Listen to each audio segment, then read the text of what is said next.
I need Slam the hammer. Not that I know of. Erica, you haven't heard of that one. either one.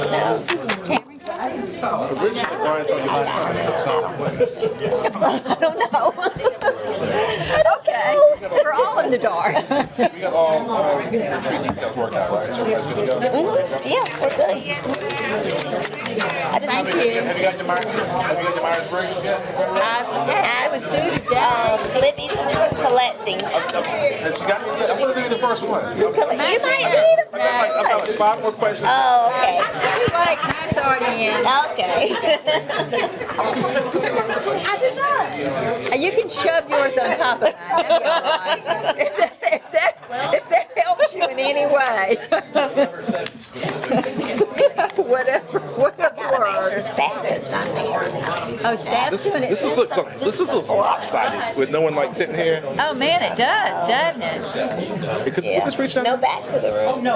Yeah. Reach. Well, reach back. Because the question. Put it. That's good enough. Yes. Perfect.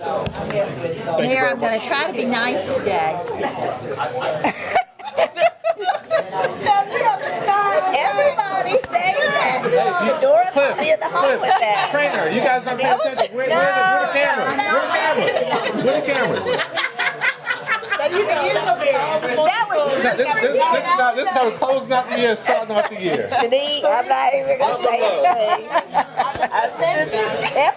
Everybody's just been doing the hall was like, Sam I is have gonna a kick me when I'm not I'm trying to be nice today. You'll be fine. Spirit. I'm like, okay. On the a hug spirit. from you. Let's rock and roll. Okay. No. For one reason or another, they don't give me a gavel down here. I don't know why, but it's all I have. All right. Good afternoon, Madam Clerk. Mr. Mazura, Here. Mr. Runyon, Mr. Newman, Ms. Cloud, Glad to be here. Mr. Devine, Mr. Davis, Here. Mayor Benjamin. I'm present, ma'am. Thank you. Well, good afternoon. We will start with our financials. I'll ask Mr. Palin and Ms. Alonso and Ms. Kaufman to come forward for the first item. They have a couple of additional, spreadsheets that they'll share with you all. But this is the fiscal year 2014-2015 preliminary year-end financial report, the August 2015 financial report, and fiscal year 2014-15 capital improvement program. The second item, Joey Jaco, our Utilities and Engineering Director, will join Mr. Palin to go through our Clean Water 2020 financial analysis program.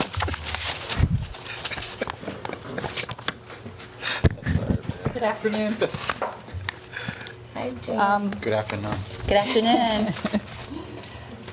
What I gave you today is a new general fund statement for June 30th, 2015, and a copy of all of the CIPs, including, Ms. Plowhead had reminded me that we didn't include stormwater. So stormwater is included in the packet that I gave to you. And we can read these. That's great. That's why I printed it, because if you tried to print them off the website, it printed funny. So if you like, we'll do the general fund first. Put my glasses. And we'll start with the actual to budget. Do we have questions? We still haven't got our audit complete. It's my understanding that the auditor will be turning it in for partner review, I'm going to say next week. So that will still get it back to us in time to file for our Certificate of Excellence with GFOA. So your unaudited fund balance for general fund is 3.8 million? For the year. That's the surplus for the year. When Jeff comes up, he's going to give you the fund balances, because this, when you look at this report, you need to understand this is just this year's snapshot. Right. Okay. I'd like to thank all of the staff, but Jan in particular, because it's been very helpful going through the formatting of the CIP. Has helped me kind of understand. I think you have a new person that's doing it in a little more detail than what I've seen in the past, and so some of those I didn't understand, so No problem. Okay, the copies that you have, I don't know if you have your copies from the previous 2 attempts at this? I That didn't we bring can them. do water and sewer and hospitality copies? I took them out. You have your copies? I don't, I didn't bring them. Uh-oh. Okay. What I do- didn't what print do them you either need? because we'd given them out twice before, so I Yeah. assumed that you would. I thought they were Like we redo fine. the I whole thing. reviewed them in much detail. Yes. Okay, well, let me tell you what the balances are, and then that way, if you have any questions, we can do it that way. Your hospitality fund had a deficit of $1,064,000 Deficit. for the year. Okay. Let's keep that in mind. Parking also had a deficit of $593,000. Your water and sewer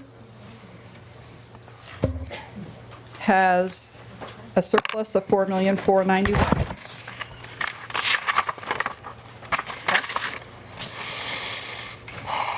Okay. You want to talk about CIP? What would you like to know? I mean, I think this is very helpful for us to be able to understand kind of the flow and the amount of work, really, that the staff is managing. When you see all of the projects listed, that's very helpful. Not sure if Joey's here or not, but let's just talk a little bit about the water sewer one. Some of the things that I think are important to know is that they closed 125 million projects to capital last year. Awesome. Good, man. So, Thanks, Joey. Joey. I didn't see it. They have, they still have a lot of projects out there. They're still, the encumbrances that they ended the year with is $114 million, but it's down from what it was the year before. I think they got a lot accomplished. Questions on any of the CIP projects for water and sewer? Okay. I guess probably Leon and the rest of us applaud, but the significance of getting that many projects out the door, it's probably, I guess, it's probably a new high for the city, and since we have the largest system in the state, probably, it's a significant undertaking. I'm very proud of the staff. And their Been a ability busy to- year for them. Yeah, very busy year. Okay. Jan, in that regard, I think the CIP, this is the CIP June 30th. Correct. Capital improvements plan, it's what they're building. But for this year, we haven't had an updated one, and that will come when? The second meeting in January. When we do that meeting, we'll give you September, both the financials and the CIP. And then we're going to catch you up, I think, in February, because we're a couple months behind because we haven't done this. And one of the things that Jan shared with me, because I was asking about the surplus, that we'll talk about this later, but where the flood projects are being funded from. And what she shared is that you've even directed her and the staff to do a separate spreadsheet. And that'll be shared with us, so we can actually see where those projects are and the resources. Yes, ma'am. We have a special DR number that we've all become very familiar with. but- Absolutely. Project. Okay, so any other questions, general fund projects?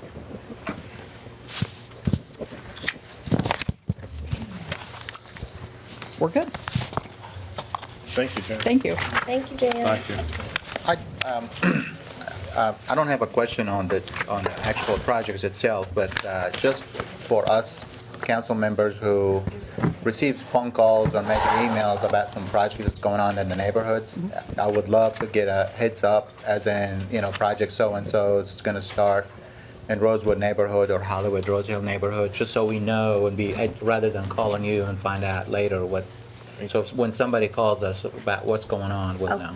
But that's easy request. Flood-related projects, Mr. Bedora, or just any? There's two of them right now. It's Hollywood Rose Hill, Wheeler Hill neighborhood. There's one sewer line, I think, project, and Rosewood on 10th Street that looks like Oh, they're okay. doing a huge project. So I just don't know all the details. Okay. We'll take care of that. Thank you.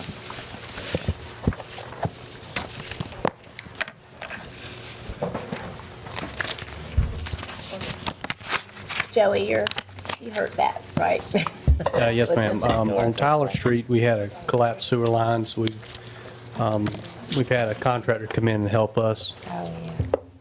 Cool, I okay. think it's on the agenda tonight. It was an emergency project. We have collapsed sewer lines. We have a contractor coming in to help us. It's a deep sewer line, so it was deeper than what we comfortably feel our staff to address. So,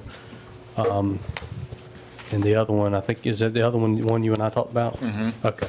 I have not made contact yet. And my request is just give us, shoot us an email or a quick message saying that's exactly what you said. That way I know how to answer any Okay. concerns. Sure. Thanks. All right, thank you.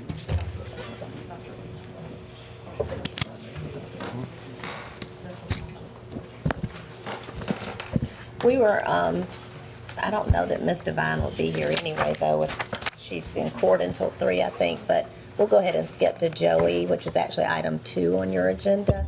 And then there's a couple of spreadsheets that were just handed out to you that we'll come back and discuss. Okay, this morning, or excuse me, this afternoon, Jeff and I are going to get an update on one of the Jeff? next deliverables for the consent decree. It's the financial analysis program. Jeff's handing out a one-pager, just so everyone has an understanding of just a short synopsis of what we are submitting as a part of the financial analysis plan. It's one of the deliverables as a part of our consent decree. This deliverable actually was due on the 21st of November. With the flood event, we were able to, through our force majeure, we were able to delay that till January 5th. So we had a 45-day delay on this particular deliverable. And, but we would like to submit it by the end of this year so we know that we're meeting our deadline. So we're going to give an update on that this morning. And we've talked about the financial analysis program along the way, but this is the formal submittal that will go in as a part of our consent decree. Just an overview of what Jeff and I are going to talk about. Introduction, overview of the financial analysis program, cost analysis. Jeff's going to cover that. We're going to cover the capital improvement financing program. It's one of the sections. Budget and customer rate setting analysis, O&M cost tracking, and implementation.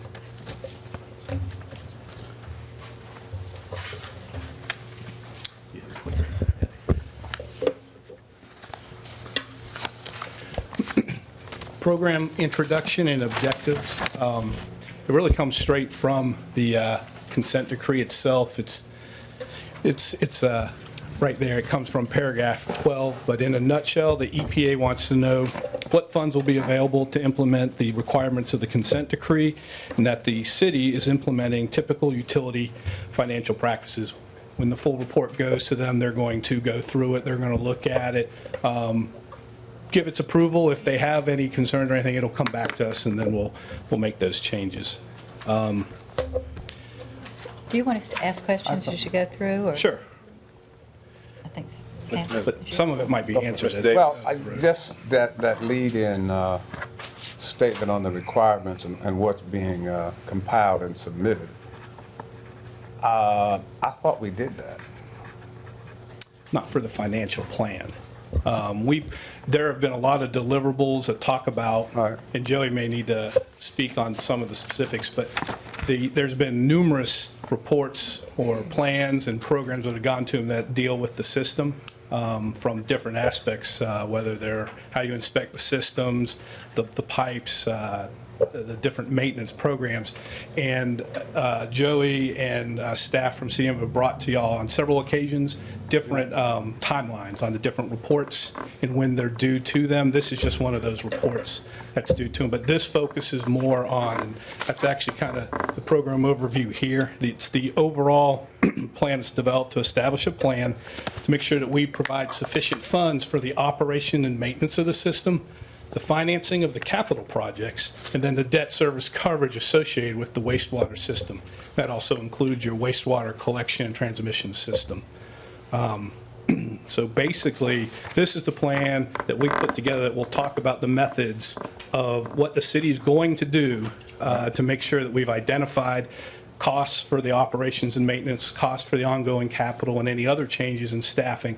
And then we're letting them know that we will provide the revenues for that. Last year, you could argue we kind of started that with our first rate study that incorporated the CIP along with there was some increase in operations and maintenance as well with the different programs that we're doing. Okay, anyway, I know we've been getting so many reports, but And also, it kind of sounds like a recap of well, in assurances a way, that we gave. it kind of is a little bit, because when we have to figure what the rates are going to be, it's going to take into consideration a lot of the programs that Joey and staff are going through right now. And also, all of those programs that have been submitted, along with this and any future ones, will also be on the website, isn't that correct? That's correct. So it's all out there for both your use and for the general public. Okay, thank you. Jeff, sorry. The, Jeff, oh, yeah. sorry, I was following him. Go back to the first page. Oh, that is the first page. Okay. It talks about requirements of the consent decree. Could you give, not now, but could you give us a list of the specific projects that are identified in our agreement with EPA that are required here? The consent decree, there were projects that were listed in the consent decree, and they were listed as early action projects. We've completed all those projects, and we can give you that list Okay. of those projects. What comes out of the consent decree, the first few years is all these programs that we're submitting. Then after we submit the programs, what the real meat of it is when we do our condition assessment analysis of our sewer system, we have to pull, as we find things, we list, we develop a rehabilitation plan. That's where the real meat of the consent decree and the projects come from. But I'll explain that a little bit more. Yeah, because what I'm trying to do is do the connect between what are the requirements and what projects are required. Sure. And then as you requested, which was a great idea, as you know, on our agendas, it'll list it if it's a consent decree related, or well, it'll say Clean Water 2020 Yeah. project. And it That's also very lists, helpful. it lists that on the CIP at the beginning of each year as well, if it's a Clean Water 2020 project. One of the important things to remember is, and it's the same thing as when we talked about the rate study last year. We present this is based upon those numbers at that moment, but these are the things that we review each year to take a look at, to adjust. So you do an annual review of your actual versus your budgeted needs. You take a look at your rate study, you update it. We did a rate study and it had that projection for 5 years out. What we focus on year one, that's just kind of guidance for years 2 to 4, but as programs evolve, as actuals from prior year come in, we update that rate study, and we do that in the budget process. In fact, we'll be going through that process here over the next several months as well during the budget process. During that time, you're also looking at your CIP, your construction, your programs that are going on. As Joey and staff go out there and make their determinations of what's needed, it may adjust some things down the road, it may add, it may subtract, but all of it is I'll just call it kind of you're learning as you go through exactly what we need.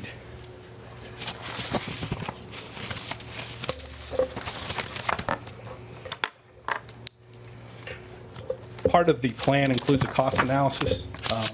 The city's budgeting process from the EPA, they're very interested in how we do everything. So we include with them how we go through our budget process each year. One of the requirements of it is also to track and project future costs for both your capital infrastructure improvements, your staffing levels, equipment and materials, outsourced activities, and services provided by other city departments. So these are the type of items we continue to track, and we'll improve our tracking of that, and we'll report those on a, we'll actually look at those each year as we go through our budget process.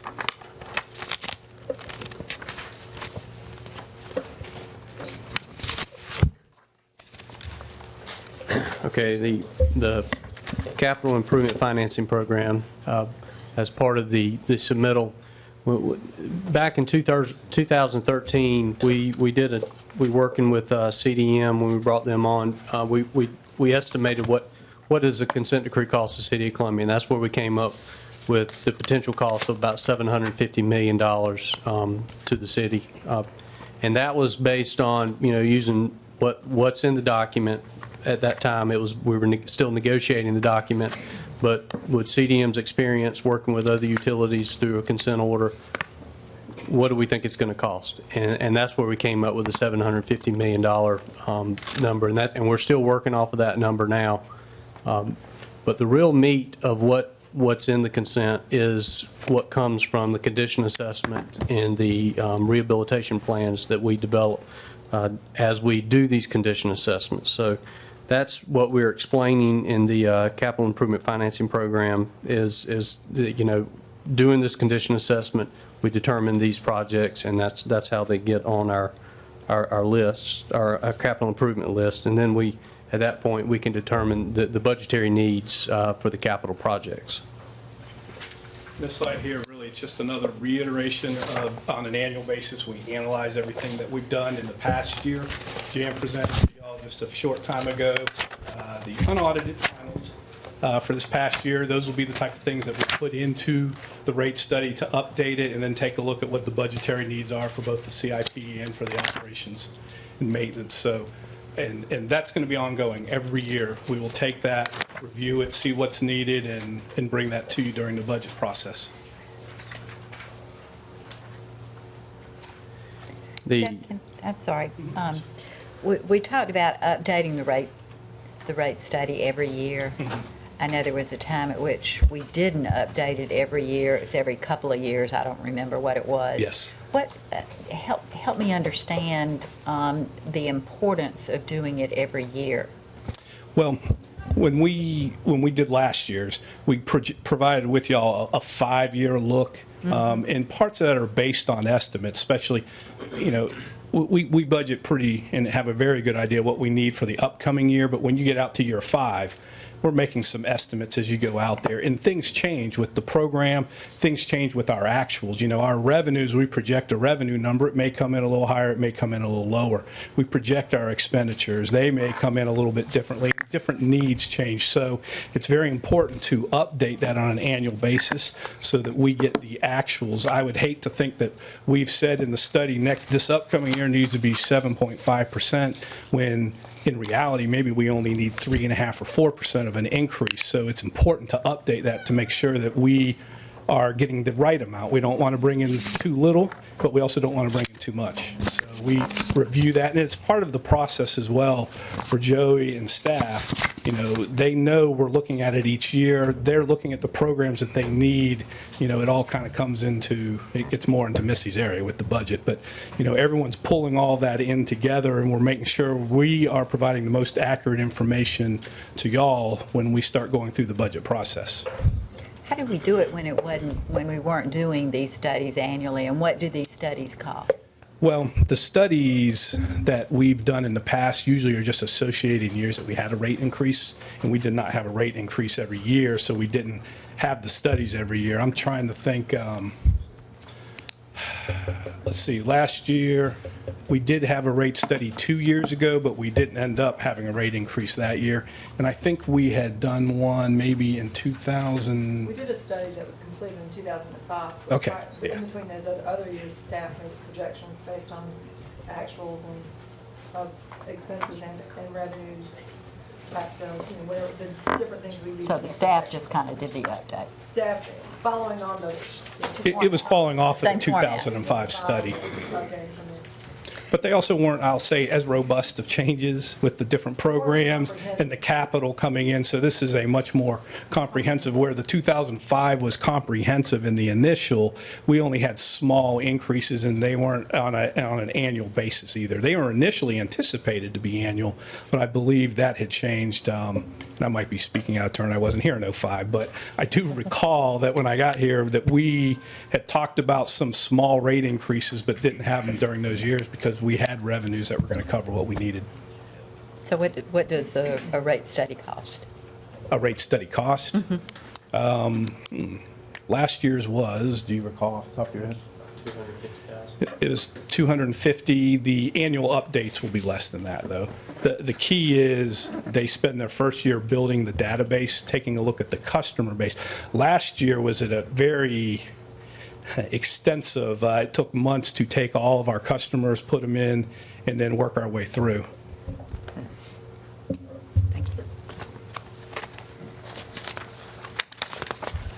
Another part of the financial analysis program is the operation and maintenance cost tracking.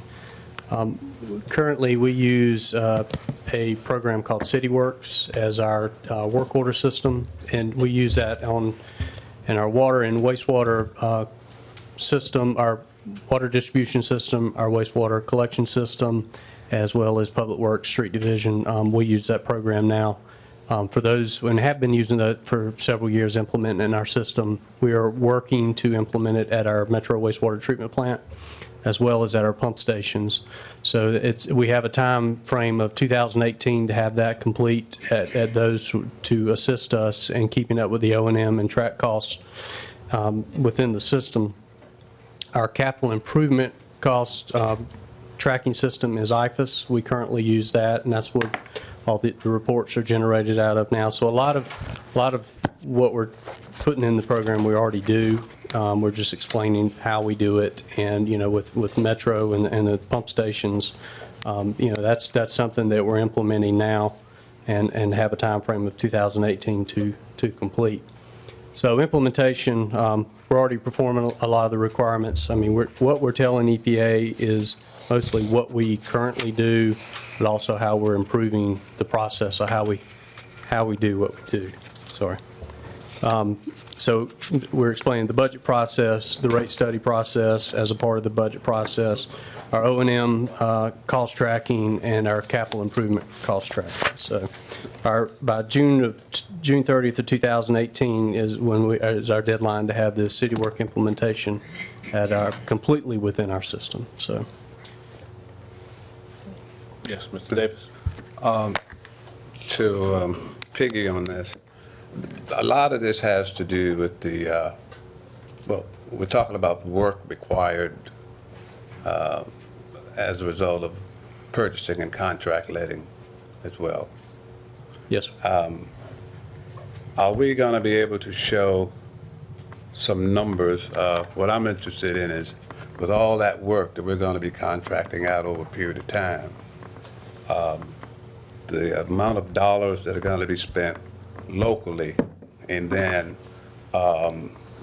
looking at the number of small businesses that are going to be participating in each one of those projects, and as we continue to let them, that's of great interest.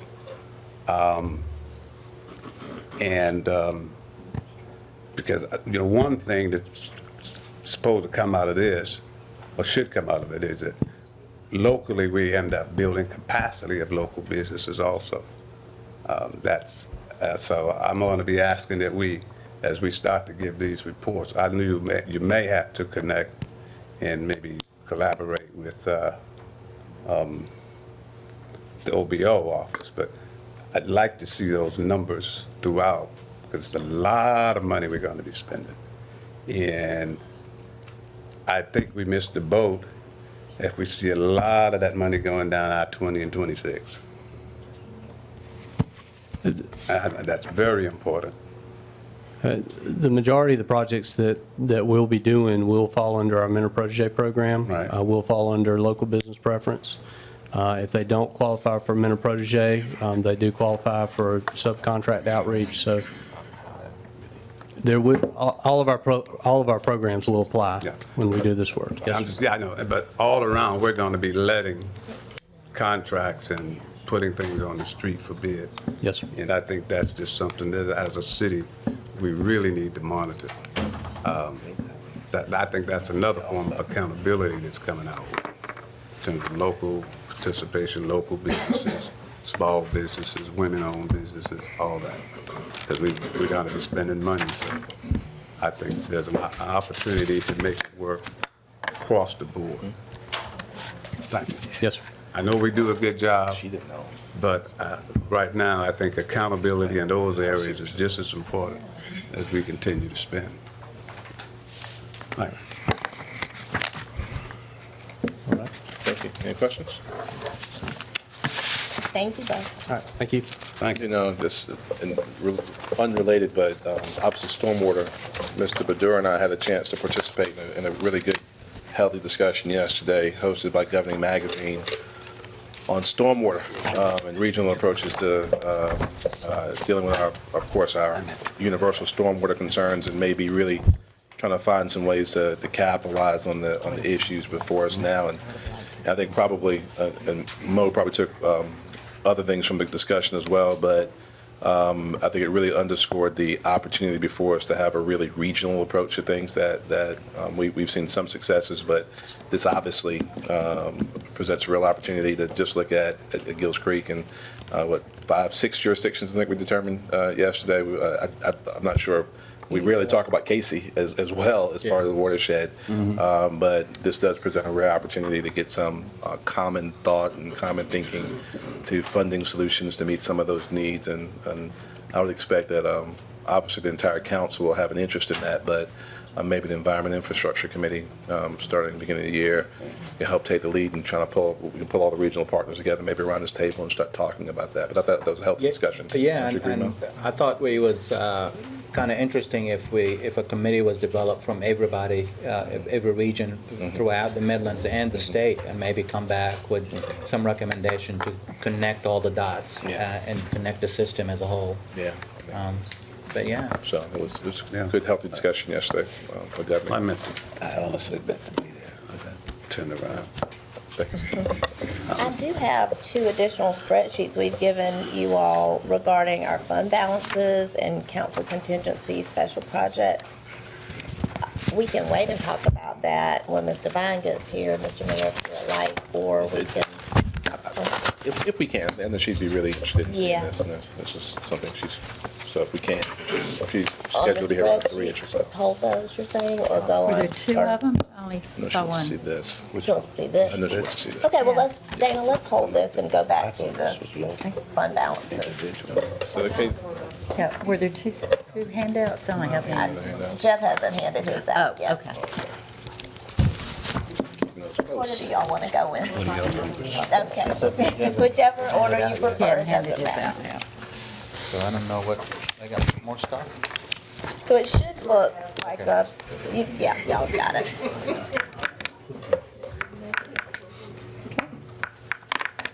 So don't go far, Dana.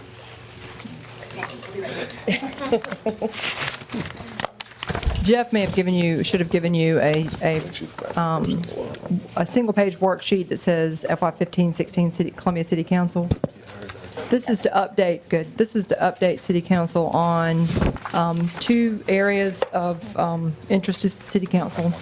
One is council's special projects budget, which was established during the budget process. City Council voted to consolidate council expense accounts into one amount to go forward, not all expense accounts. Every year, at the end of the year, City Council's expense accounts balances roll forward to the next year. This year, City Council voted to consolidate that remaining balance, City Council expense account balance, and put forth into this year's budget for a council special projects allocation. Combining with that balance, we also reallocated some funding from position that was going to be budgeted for in 15-16, but decided to not go forward with that position. So funding from that project was combined. The balance of those two items is $45,215 that was set aside for a city council special projects in 15-16. Those amounts were allocated to three specific line items. One is for constituent communications, one was for leadership travel, and one was for council projects. The council projects included domestic violence prevention walk, youth violence prevention, and red dress campaign. These are council-led initiatives, and so these are just consolidated here for that purpose. So the budget for that amount is $45,215. To date, there have been 12,569 expenses, leaving a balance of 32,646. Yes, ma'am. That I think what would be helpful, because I think the actual motion by city council dealt with the details of the budget. Yes, ma'am. It'd be helpful if that was shared, since that's actually what they voted on. We can do that. Meaning, Right, they were broken, Breakout. there was an amount for each line item. but since Because the it was- amount has changed, I Right. think that's probably why she didn't do that. Right. Because we would be making assumptions on how you want to break it out at this point. Initially, at the time that the motion to make this allocation was made, there was not all the entries had been posted to council's expense account, so there was an assumption that it was a higher amount. And rather than, as Ms. Wilson said, rather than make assumptions as to how city council would allocate the budget to the specific line items, we just put it as one lump sum until there's discussions as to whether or not and where you want to make the allocations. Thank you.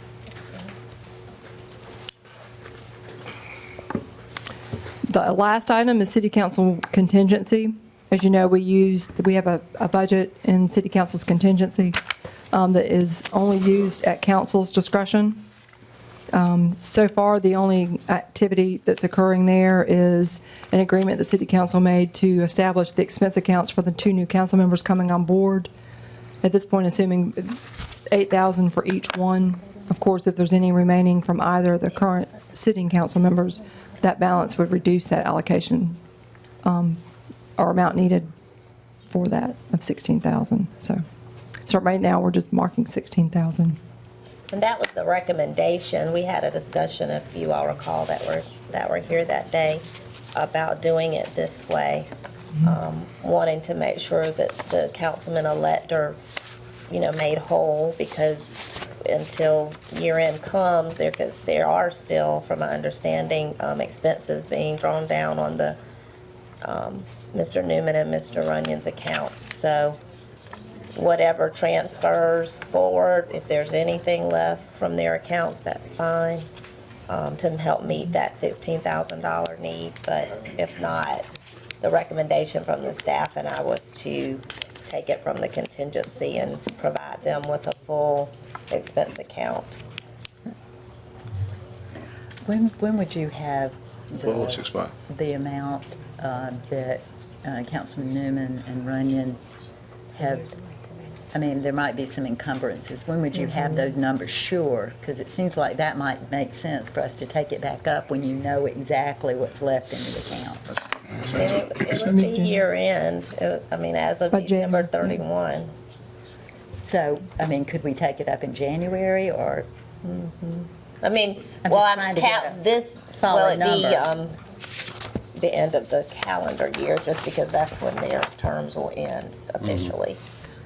Right. So look at the end of their second quarter numbers, fiscal year Yeah, numbers. and then we could My take guess it is they're back both up. probably underutilized. Okay, guess not. That's not Don't guess that. Say never assume, right? Right, be sure. But So take, either we can way. take, Yeah. take it back up. Either- when We should, got we should solid know, numbers. yeah, Okay. we would know if they have any Soon. pending charges and would be The able first to. or second Right. meeting in January. Yes, Right. ma'am. Either way, though. Second and third. first one's just 5 days. I know, that's why I was saying second, so the second meeting. Days of receiving invoices and things. Oh, okay. He said the first one's 5 days. Is that going to affect anything, January 5th. Wow, okay. Yeah. anything that Love you guys. here is, I mean, that'll be okay, waiting till the 15th to, This is mostly for your information for Okay. today. okay, thank you. You're welcome. All right.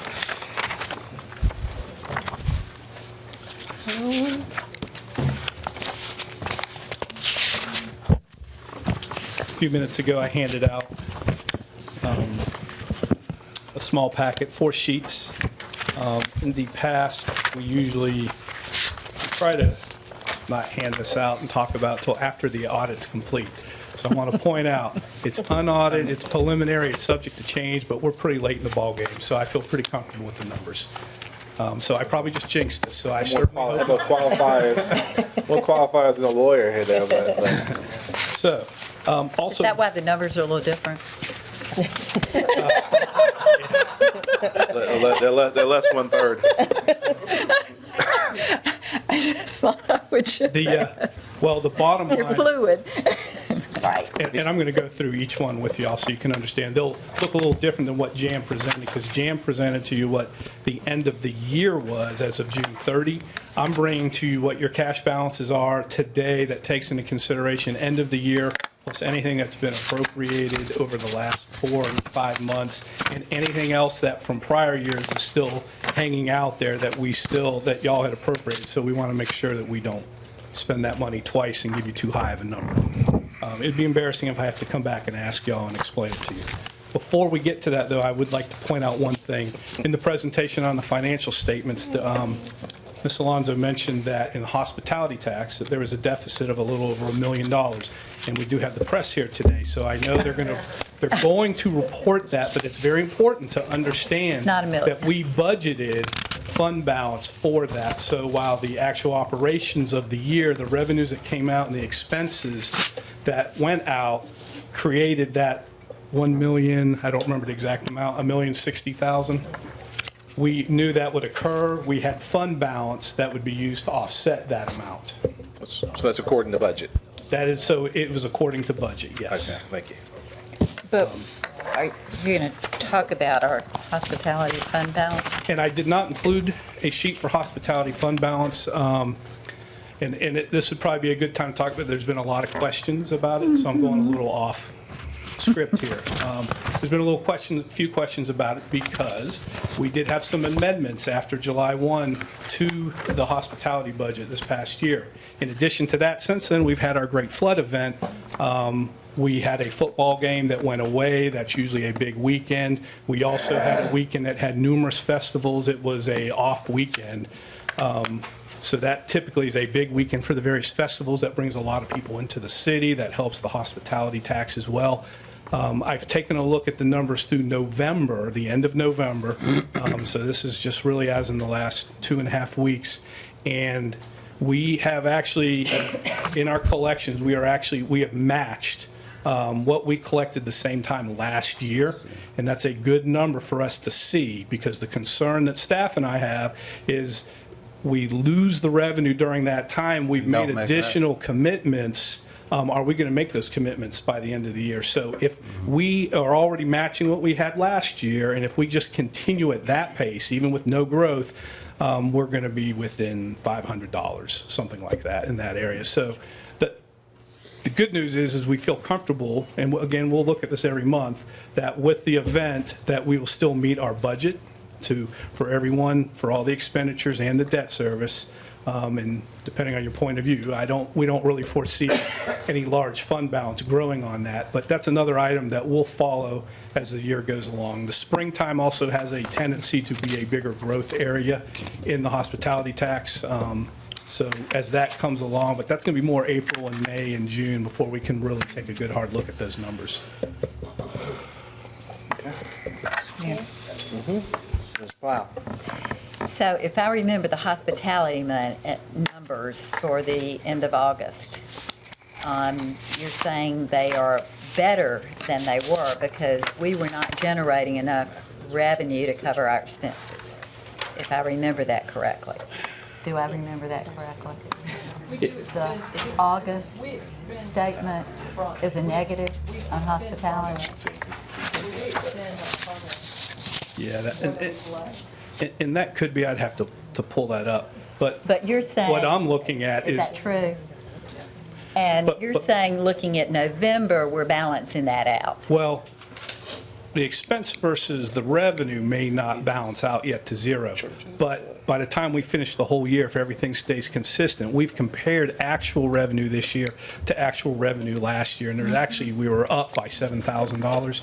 So that's actually good because that will help us meet what we budgeted this year. Because we budgeted 3.3% of an increase from the prior year. Actually, that would be from 2 years ago. So what we've seen is the actuals, because by the time we finish actuals, the budget's already been done, but we are matching that actual, so we've taken a look at those numbers. So if things stay consistent, we feel comfortable we'll make this year's budget. We'll make By year budget, end. and I pray to God we do, because if the Yes. numbers you gave me, our fund balance in hospitality is $312, Yes. so we better get the revenues to cover our expenses. Yep. Yes. Okay. Y'all go out and eat often.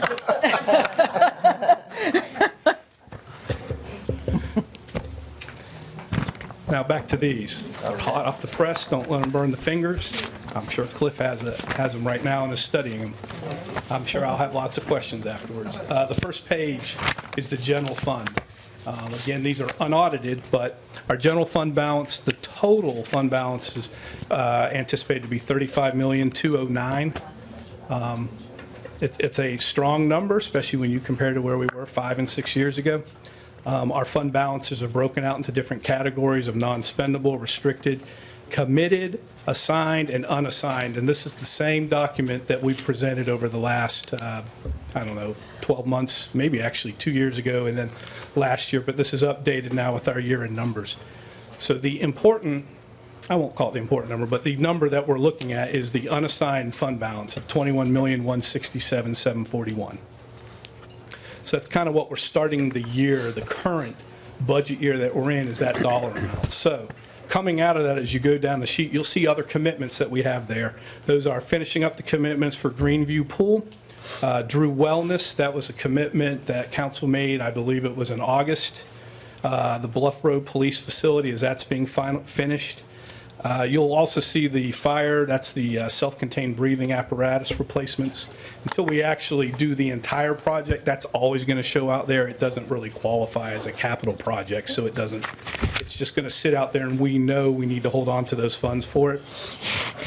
Elmwood Roy Lynch Park, $125,000. The Columbiana Drive paving project, that's pretty much completed. We'll actually be finalizing numbers in there, so when that gets closed out, I spoke with Robert Anderson about that. I actually anticipate that number to probably go lower because there was contingencies in there that I don't believe we used. And then city council carry forward from the prior year is that small amount. So that leaves us, after all that, a fund balance after those commitments of $18,227,000. Our policy has been to take a look at establishing a reserve of 15% of the budgeted revenues. So that reserve, based upon the budgeted revenues of $117 million, 15% of that is $17,563,043. Subtracting that from our fund balance after all of our commitments, that leaves us an additional $664,000. Now, there will be different interests on how to utilize those funds.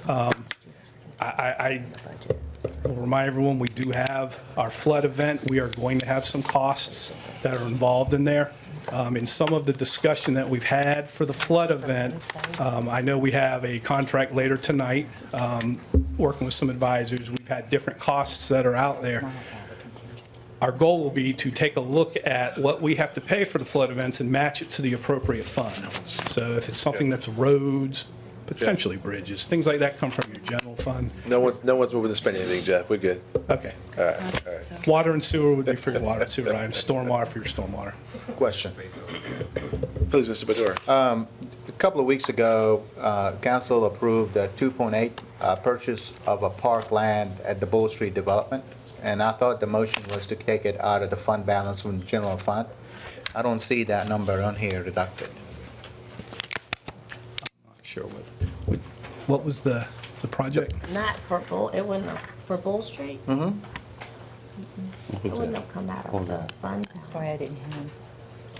You said What? the 2.8 for The Bull Street. 2.8 for the park land. Think it was, Yeah, wasn't where, it? I don't, yeah, I'd be curious where it came from. Wasn't out of I thought the motion was made to make it out of, take it out of the fund, general fund balance. Okay, that comes out of the reserves, but it's also going to be replenished. But it's not showing in here, is what I'm saying. Well, that's another item. We have a reimbursement resolution in place right now. Council made the motion to issue installment purchase revenue bonds in August. Those bonds will be issued in the next 4 months unless there's a But Jeff, change. if you're taking in the those money out of funds. the savings account, you gotta show it that you're taking it to this, whether you're gonna get it paid back in a couple of months or a couple of years, you still gotta show it. We'll have to have a discussion on that. We have a lot Okay. of different things, grants, other things I just that don't- you have, when you have legal documents that talk about how you're reimbursing that. Now, if we reach April and May, and we sit there and council decides we're not going to issue bonds and has come up with another process of how we're going to refund or pay for those, at that point, then we do have to have that discussion, start saying, what are we doing? Because we still have, at that point, we still have to recognize that. So the check that you wrote for the purchase of that land came out of what fund? It comes out of our reserves that are sitting out there. Don't you think it would be logic to show that?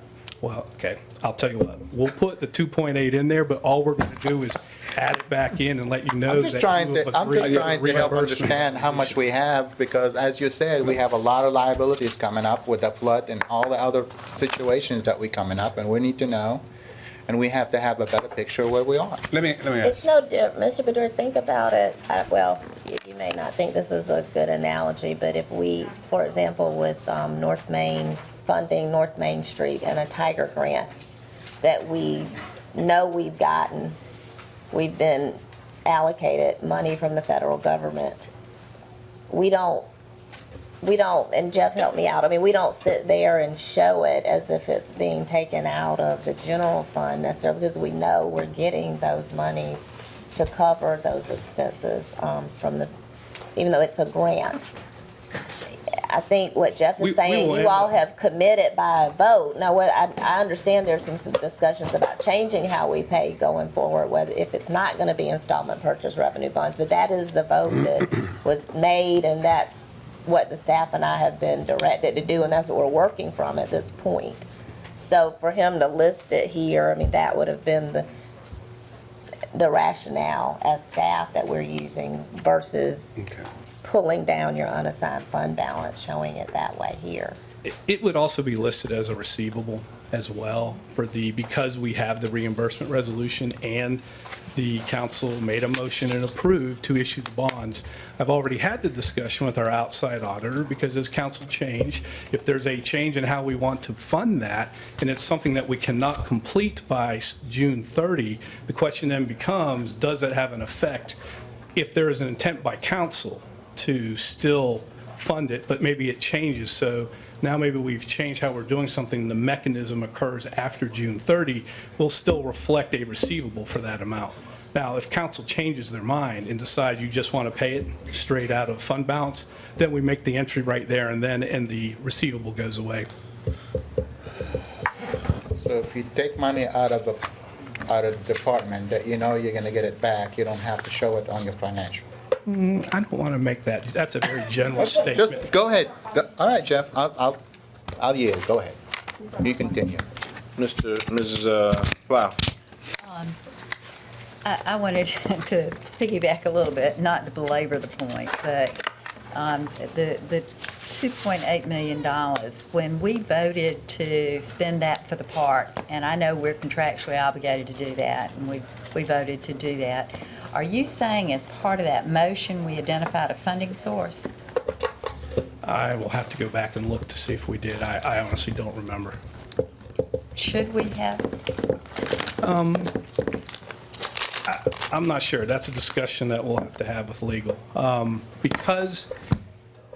Because we are doing it with a reimbursement resolution with the motion to issue bonds, it changes how it is viewed. If the direction from council and a motion that was approved had not been made Correct. to issue bonds, and y'all will recall that the McNair Law Firm was here to discuss the reimbursement resolution with y'all that you also approved, that would change everything. At that point, then you would definitely have to identify the source. The ultimate source of funds will be the issue of the installment purchase revenue bonds, unless between now and the issuance date, that council makes a change and says, you know what, we just want to pay that straight out of general fund balance. At that point, then we would pay it straight out of here. Follow question. I'm sorry, Sam. So remind me, the motion that we made on the installment purchase revenue bonds, how much were we borrowing? At the time, we had a schedule that Gregory had brought and had worked with Hughes Development. And in the schedule, we took a look at the expected operating costs. We reviewed a series, I think it was of 3 different bonds. Might have been 4. I don't recall the exact number. So in the initial series, we were taking a look at issuing for the infrastructure costs expected to be needed this year and next year, along with 1 parking garage. Gregory's working with Hughes Development right now to bring that to firm that number up. And we've also taken a look, after we had that meeting, we had a meeting with you and Councilwoman Devine to talk about, do we have other cash items that we could spend on that? So we did go back and take a look. There were certain infrastructure items, not to the amount of millions, but to the amount of a few $100,000 that we'll be able to adjust, that we'd be able to pay out of cash. So all of that, before we do the final issuance of the bonds, of course, council still has to approve the ordinances for it. At that point, that's when we'll bring the actual amounts to you and go through and talk about the process of what the dollar amounts were. I don't know the actual amount right now. I can get that, though, and bring it back. Could we just ask the clerk She to? is. Oh, she didn't do it right now. I want to say it was Yeah, the she's trying. August 24th presentation. Yeah, so we just kind of see, because it's kind of how we're accounting for things that Councilman Maduras has raised, and I guess I've been raising Yes, that ma'am. same question. Sure, certainly. So if we could get the minutes to reflect what we did in the dollar amounts with the installment purchase revenue, and what we did when we voted for the park property, did we identify a source? You know, we just need to learn, do we need to identify a source going forward?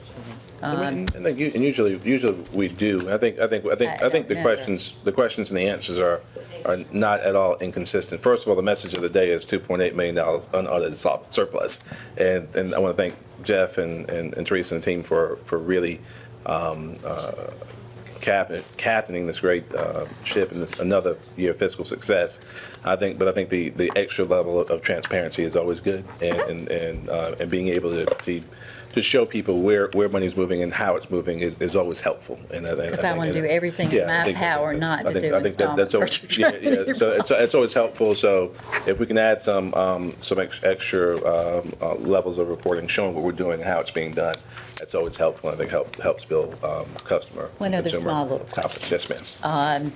The city council carry forward is on this document, and I thought that went into our city council fund, as opposed to it being listed as, It does. It's just basically, it's allocation from fund balance. So that was the amount remaining in those expense accounts. So we just have to amend the budget with that amount. okay. reflects So it that. have to reflect it, but that is really, it's That was the assigned. balance. It's assigned. Yes, ma'am. It's the way That's that why was- it's listed there. Yes, ma'am. Just like we budget the. Okay, thank you. I'm straight. I just had to get cleared. I think, this is so far what Erica and Gina pulled up on September 15th. The minutes reflect September 15th, 2015, upon a motion made by Mayor Benjamin and seconded by Mr. Davis, council voted 4-1 to to pay for this transaction, and this is the park transaction, correct, Jean? From the general fund balance to be reimbursed by future bond issues as authorized by reimbursement resolution 2015-077 on August 18, 2015. So it should be reflected here. Yes, yes, we get reflected. That says general fund to be reimbursed by to the be bond reimbursed, proceeds. so, you know, That I creates don't an- think that he's- creates a receivable. But Yeah. going forward, I can happily put a footnote that says on every item so that you know that if council makes a change from the direction that staff has been Right. given, that's a potential amount out there. Yeah, the staff and I are moving forward until otherwise directed that these payments are being paid for through the issuance of installment purchase revenue bonds, which is what this, it does reflect that in the minutes. And Yes, can you so- read those? What's the amount that we were Ma'am. going to issue debt for? That's the other one I was looking for. In August, on August 4th, you all had a presentation from the CFO that said the first bond series will be issued in January 2016 in the amount of $26,674,211. Can I just get copies of those? Yes. Thanks. All right, let's keep it moving, y'all. How long they ahead? Second item, water and sewer.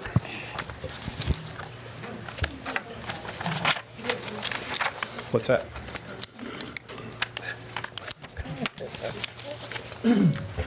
Total cash, $138,469,000. This one's a little bit different.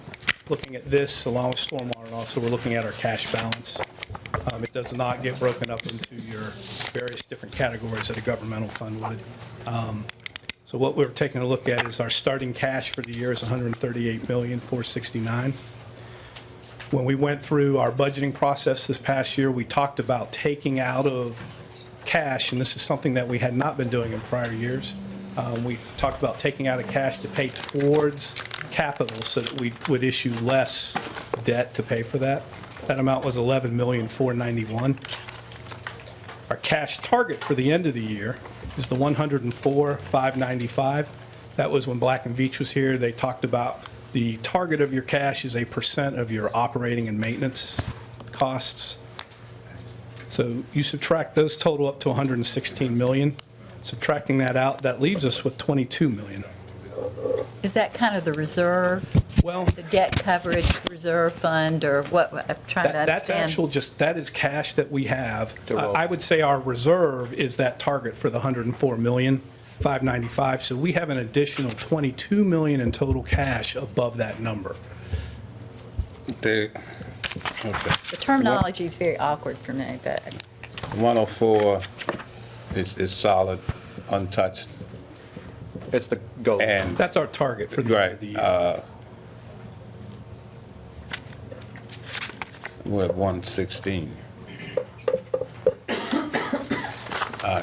The 116 is the total of what we're going to spend on cash. Now, Right. in an ideal situation, if we had not had our flood event, I think our best option would, at that point, you can try to build up your cash reserves even more. We're currently rated AA1, AA+. Building your cash reserves is one of the many items that they all look at, but to be honest, probably for our scenario, our best case is that's something that you use towards your capital, so that you issue less debt.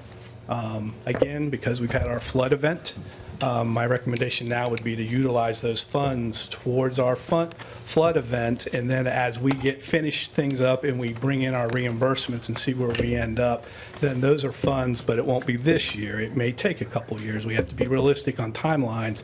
Utilize those funds to pay down the future debt issuance that we would have to do. And to be honest, in some ways, that might work for us because things we issue in a couple years, odds are the markets are going to be higher, so less debt then might save us more on our interest costs. Mr. Badura and Ms. Pye? Usually, the cash remaining, we roll it into CIP projects, correct? Like, In past years, we've paid for most of our projects through bond proceeds and cash. We formalized really in the last 2 years what that cash target is going to be, though.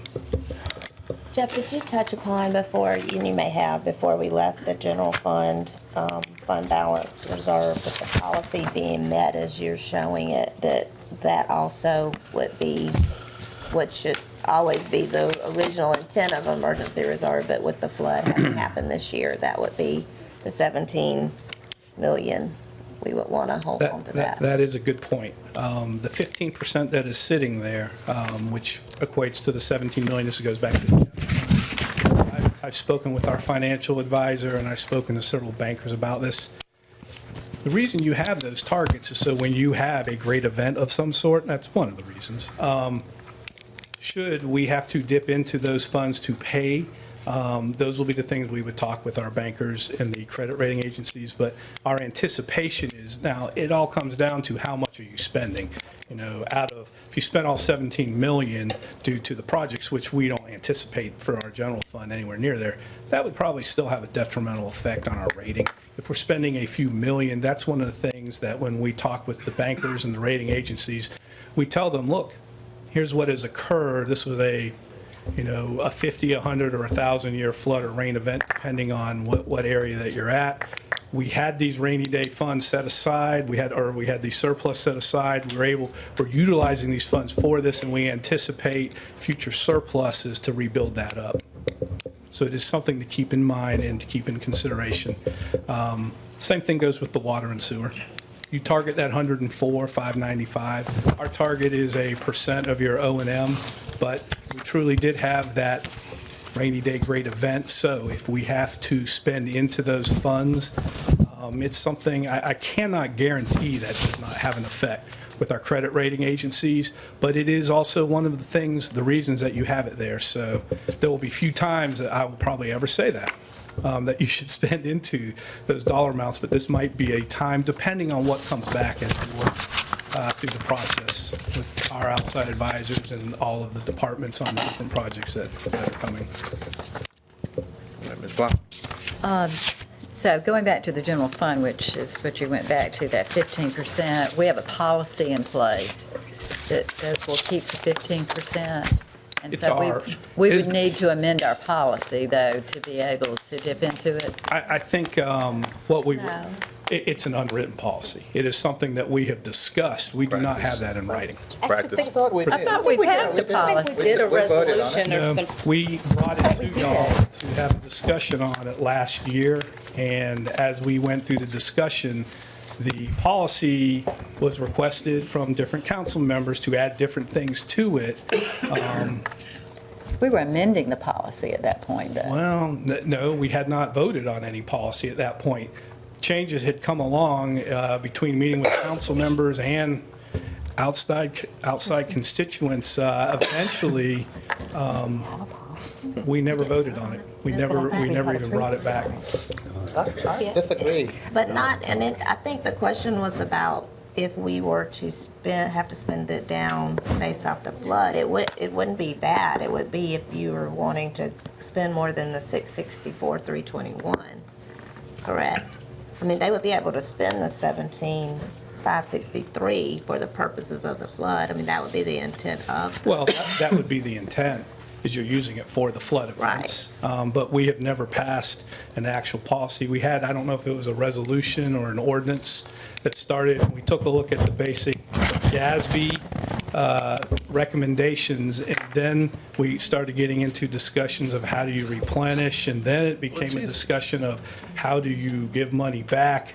And that came from several different members of council and the public, and in the end, we have not passed anything on it. Well, it's easy to verify whether or not we did or didn't, and if we didn't, then obviously, and it's the will of council, we can't. I mean, so, and And I'm not even thinking about last year, but it was years ago.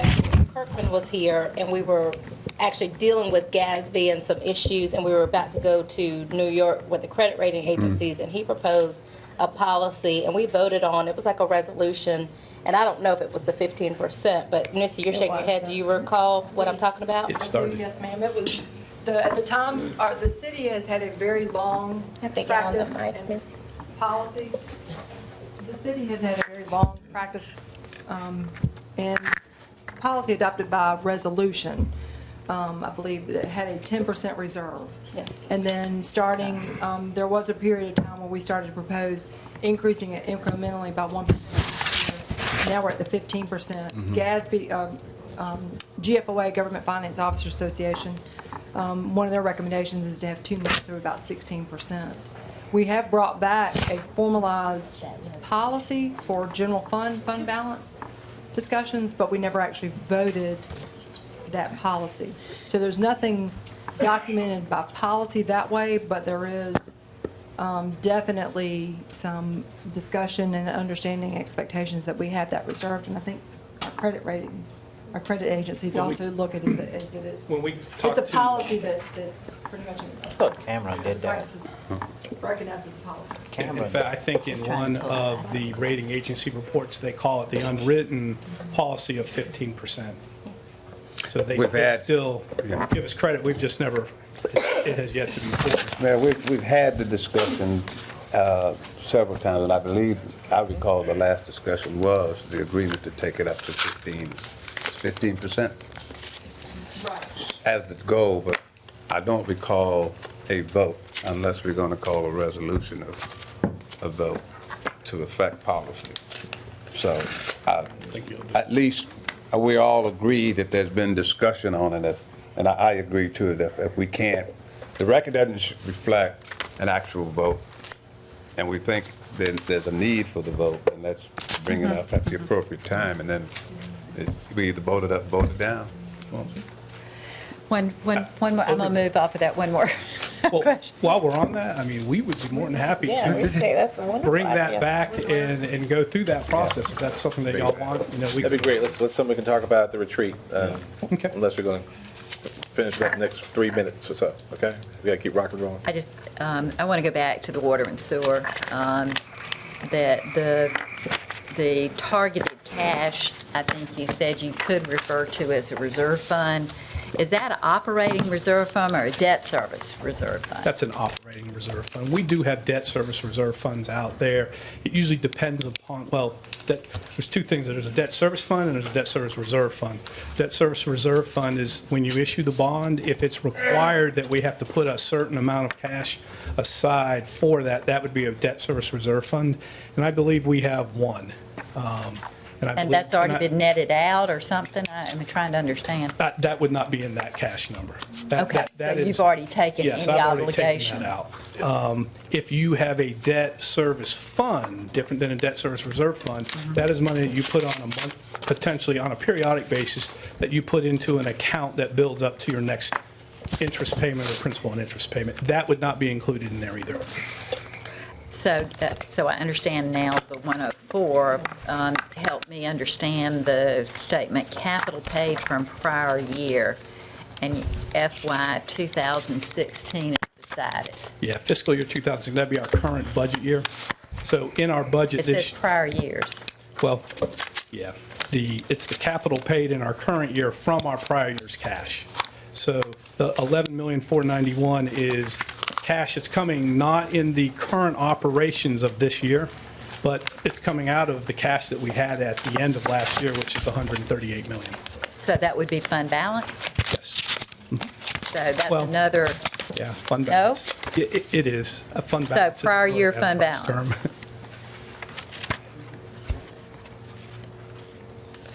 then why is that a negative number?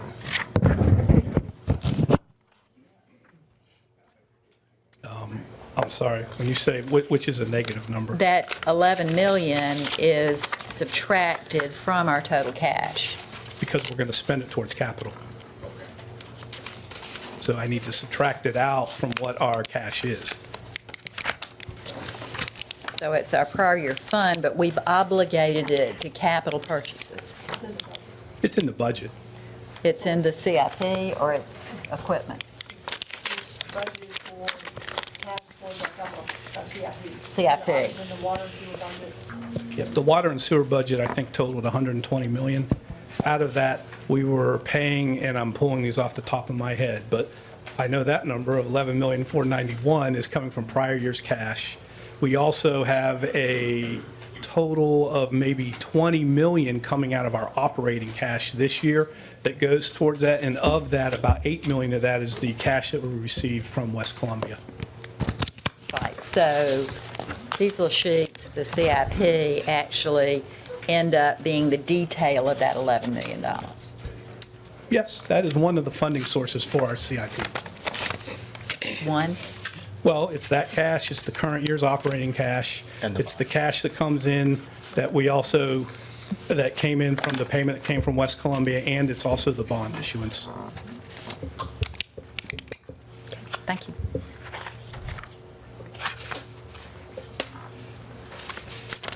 Next page. Parking. Parking, when you take total cash, 12,756,000. Roughly, I think it's about the number that we were discussing. I might have said it a little lower back last spring, but that's how we finished up. We have certain things that are coming out of it. We budgeted in the current year $2,002,002. Since that time, there's also been approvals for the Blossom Street Bridge parking lot, the Exxon Station lease, Exxon Station improvements, and the Drayton Avenue lot. So you total those up, subtract that out, that gives us a remaining balance of $9,999,000 of cash for parking. Does that include the 500,000 deficit in, That does. okay. This is, that includes everything that occurred in its current June through, 30. pretty much, I would say, today, assuming that our budgets and all, everything stays, Okay. it goes as, but that includes the current commitments that council's made since the end of the year. All right. Final one, stormwater. Total cash is $12,295,000. And then the only thing, there have been no new projects in the last couple months, although I'm going to add to that. Dana may be in here. But you'll have your starting cash, and that next line for the $3,954,000, that is how much is coming out of cash that's paying towards our capital improvement program in the current year. So that's the $3 million. So that leaves us $8,340,000. And I would probably like to stick out there, there will probably be some stormwater projects after our event that we've had. So we will certainly want to monitor that and see, we'll probably need to fund part of that. You think that's a higher ticket price than, I mean, I don't want to say more than the canal, but I would assume the storm drainage or the storm repairs and damages, it's just as bad of a price tag than it is anywhere else, isn't it? Well, on what we presented to the Ways and Means, our two biggest tickets were the canal. It was both bringing it up to where it currently is, and then any sort of mediation. That totaled roughly 90 to 100 million. So that really is going to be our biggest ticket item. After that, I hate to say what's going to be bigger after that, because we're going through the assessments. We have people coming in, working with us. That's going to be evolving. There are probably some things that we don't know yet that we're going to come across that we're going to need to do.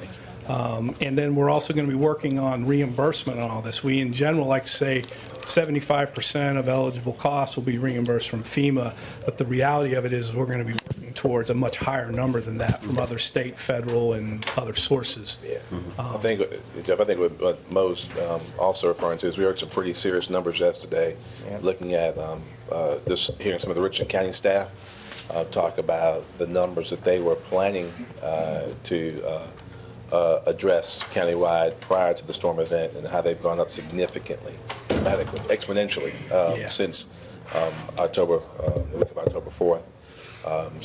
And that's why I had mentioned Dana Higgins' name, because I know she'll be very interested. Yeah, no, that's not your space, my friend, but he heard those numbers. I heard yesterday they had some shock value. Yeah.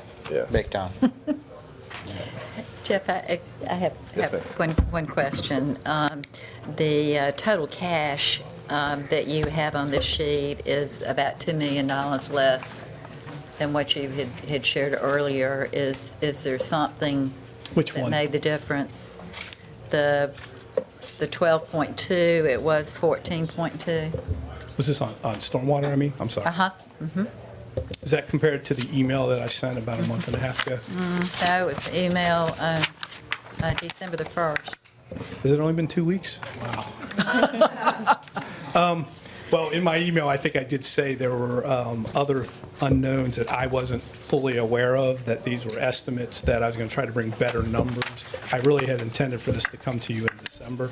I'll have to go back and take a look at that. I'm just curious, that's a big number. I don't know if there was one item that stuck to that, so I'll have to go back and take a look and see why. And also, those particular numbers were probably put together at midnight, the night before the meeting, as I was sending things out, and that's why I probably prefaced it with, do not hold these numbers, as the absolutes will be bringing you better numbers in the next couple of weeks. Yeah. Yeah. All right, we good? Thank you, excellent. Thank you, Jeff. Dana. Okay, we'll now have our presentation. Mr. Fine is here for our Greenway standards with Ms. Dana Higgins, our city engineer.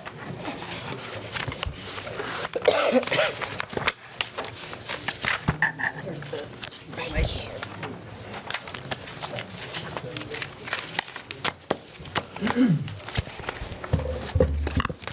Good afternoon. Happy to be here. The purpose of the Greenway Standard presentation is to let you know what we're thinking about for standards and give you an idea of what we think maintenance costs are going to be, and also talk about easements that are being obtained in the city name.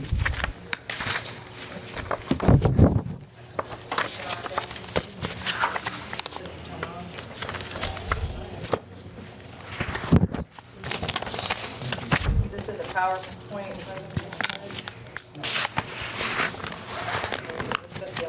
It's on the agenda. Oh.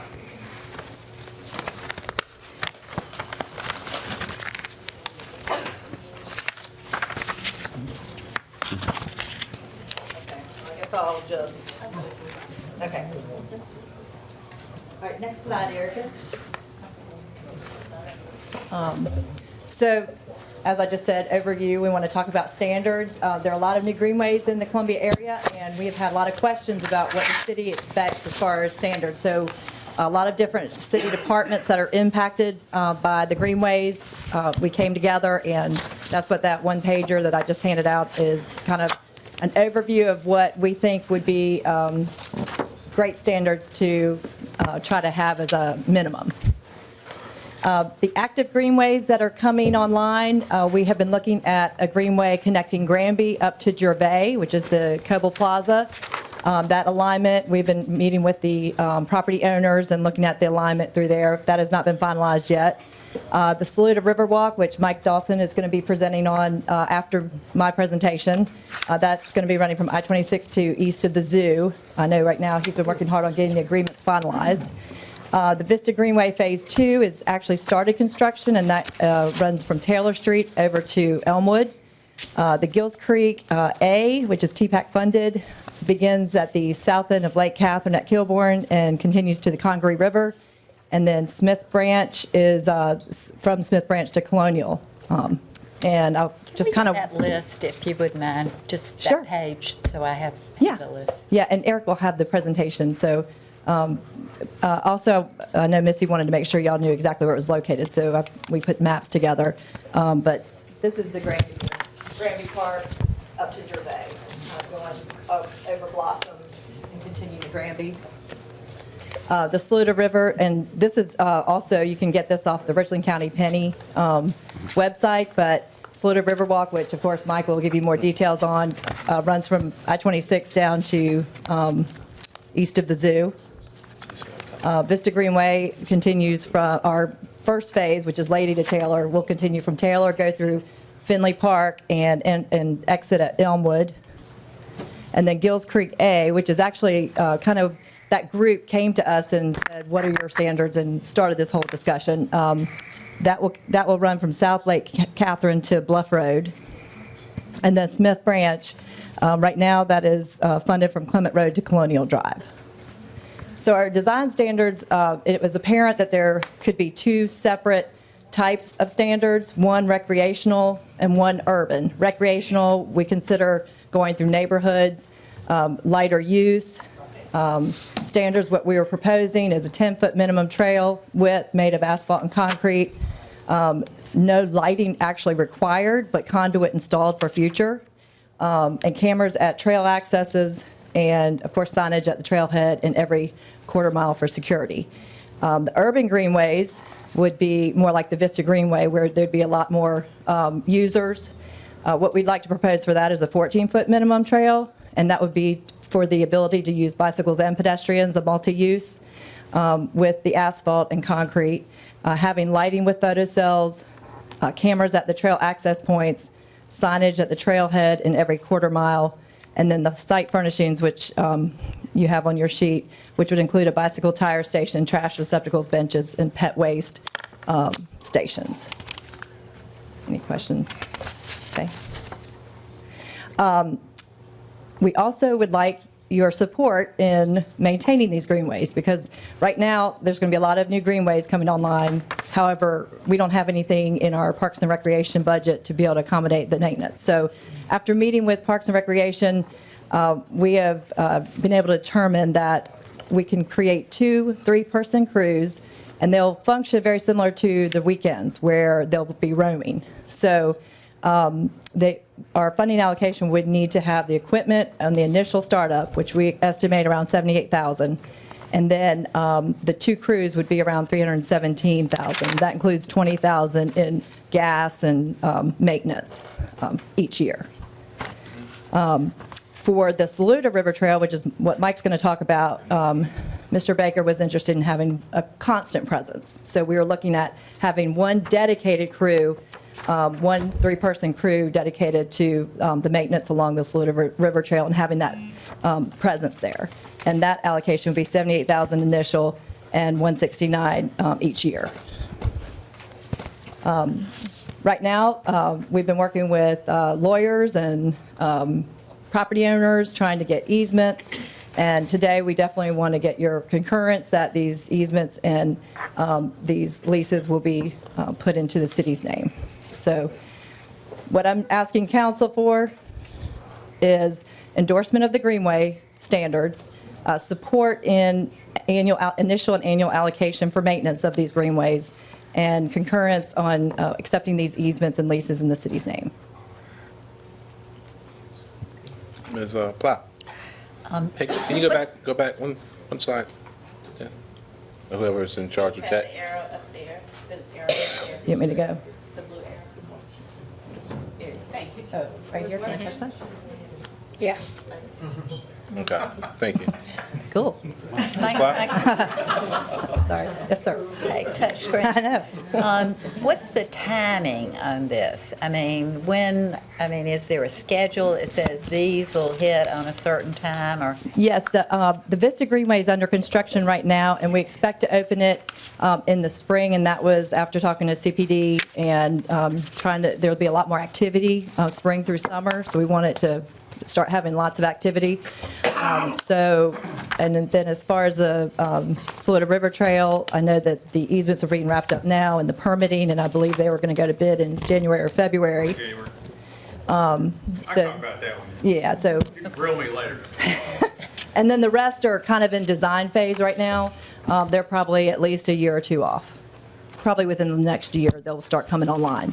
But these are the immediate identified priorities as far as for the TPAC. And I was going to say, these are the immediate identified ones. There are some other ones that are Coming. considered, yeah. And I want to thank Councilwoman Devine, because I know she has worked so hard on many of these greenways. Right, I agree. She really has. And done a great job. they're going to be our treasures. Absolutely. Amen. I guess a question that I have for Allison, around. How many staff people do we have in Finley Park? Go to the mic.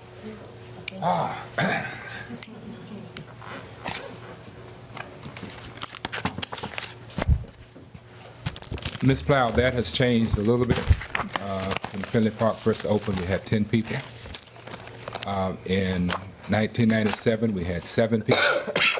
And today, there are now 3 people that's assigned to Finley Park. We've kind of changed how we deploy people. At one time, we were not operating in districts. Now they have certain districts, so there is a crew, much larger crew that supports Finley Park. They have Memorial Park, the Boyd Plaza, and other areas in the general downtown area. But there are only 3 people that's actually assigned to Finley Park. And whatever the budget number that you have for the Vista, is that working in conjunction with the folks that are at Finley, or will those be separate? That will be, would have to say it would be in conjunction, because part of the Vista Greenway will come through Finley Park. Never But ends. for the most part, that district group will be the group that will handle the Vista, that area. I would just share that I've been a real strong advocate of Finley Park and wanting to see those improvements. And I really think we seriously need, when we're doing this, we need to look at the needs for the maintenance and the staffing in our parks. I will say that Ms. Wilson has supported and directed that we spend some time with the Parks and Recreation Department determining a more effective, better way, an efficient way, doing things well, to operate. And we've spent a couple of sessions in the last month or so working with staffing and all of the needs that we have, how we work in the new requirements, how we better deploy the staff that we have so that we can get more out of more efficient equipment and our departments that we have. Thank you. I want to make sure that I also get the presentation, Dana. I think we're going to get this to council so that they see that final slide with the council action that I think would occur prospectively. I don't think you're looking for council action today, but to sort of put it on council's radar that these things will be coming, obviously, particularly through the budgetary process. We continue seeing, I'm sorry, please, that's right. Well, no, and I was going to say, going back to council action, and I understand of course, the want to go back to that? the maintenance and everything is what we need to consider when we're doing the budget, but I guess as it relates to the standards, though, is it possible for us to go ahead and endorse the standards now? Oh, Because I think we need to absolutely. be clear on what our standards are for them all, and then as, Mike and them are working forward, or other people, they'd know exactly we have standards across the board. Yes, ma'am. So the first bullet, endorse the Greenway standards. I think the support and concurrence would come later. So moved on. Can I make a comment? Sure. We've spent a lot of time discussing the Saluda Greenway. Mr. Dawson and the River Alliance has spent a lot of time working with multiple landowners along the Saluda. So since 2005, they have been working on behalf of the city and other localities. So we agree with the standards, but there will have to be an exception on the Saluda. And I think They have 8 foot, and they'd already gotten all the easements already. And then this came to light, so we were trying to work with them without having to go back and get all new easements. 8-foot width? Yes, sir. They're constructing the Saluda, and then the rest of these we're constructing. Yes, ma'am. Okay. and if they started a new project for us, then They would look at the 10 feet. Second, Mr. Badura's motion. So 10 feet is where? 10-foot asphalt? Neighborhood. 10 foot. He's got Neighborhood, those are neighborhood. I'm sorry. But what is our width that we're voting on? To the 10 foot. Please, can you explain that one more time, Dana? Go back and Gonna get y'all They this. have pretty- eight, we have how many? Yeah. So we have The urban two is- classifications, we have recreational and urban. We're gonna And get you this. recreational was similar to the Little Sugar Creek up in Charlotte, where they were going through neighborhoods, and we didn't really need the 14-foot width as much. Okay. So we wanted to have two classifications. So we wanted to kind of make it a 10-foot minimum, but then a 14 in town, so bicyclists and pedestrians can use it.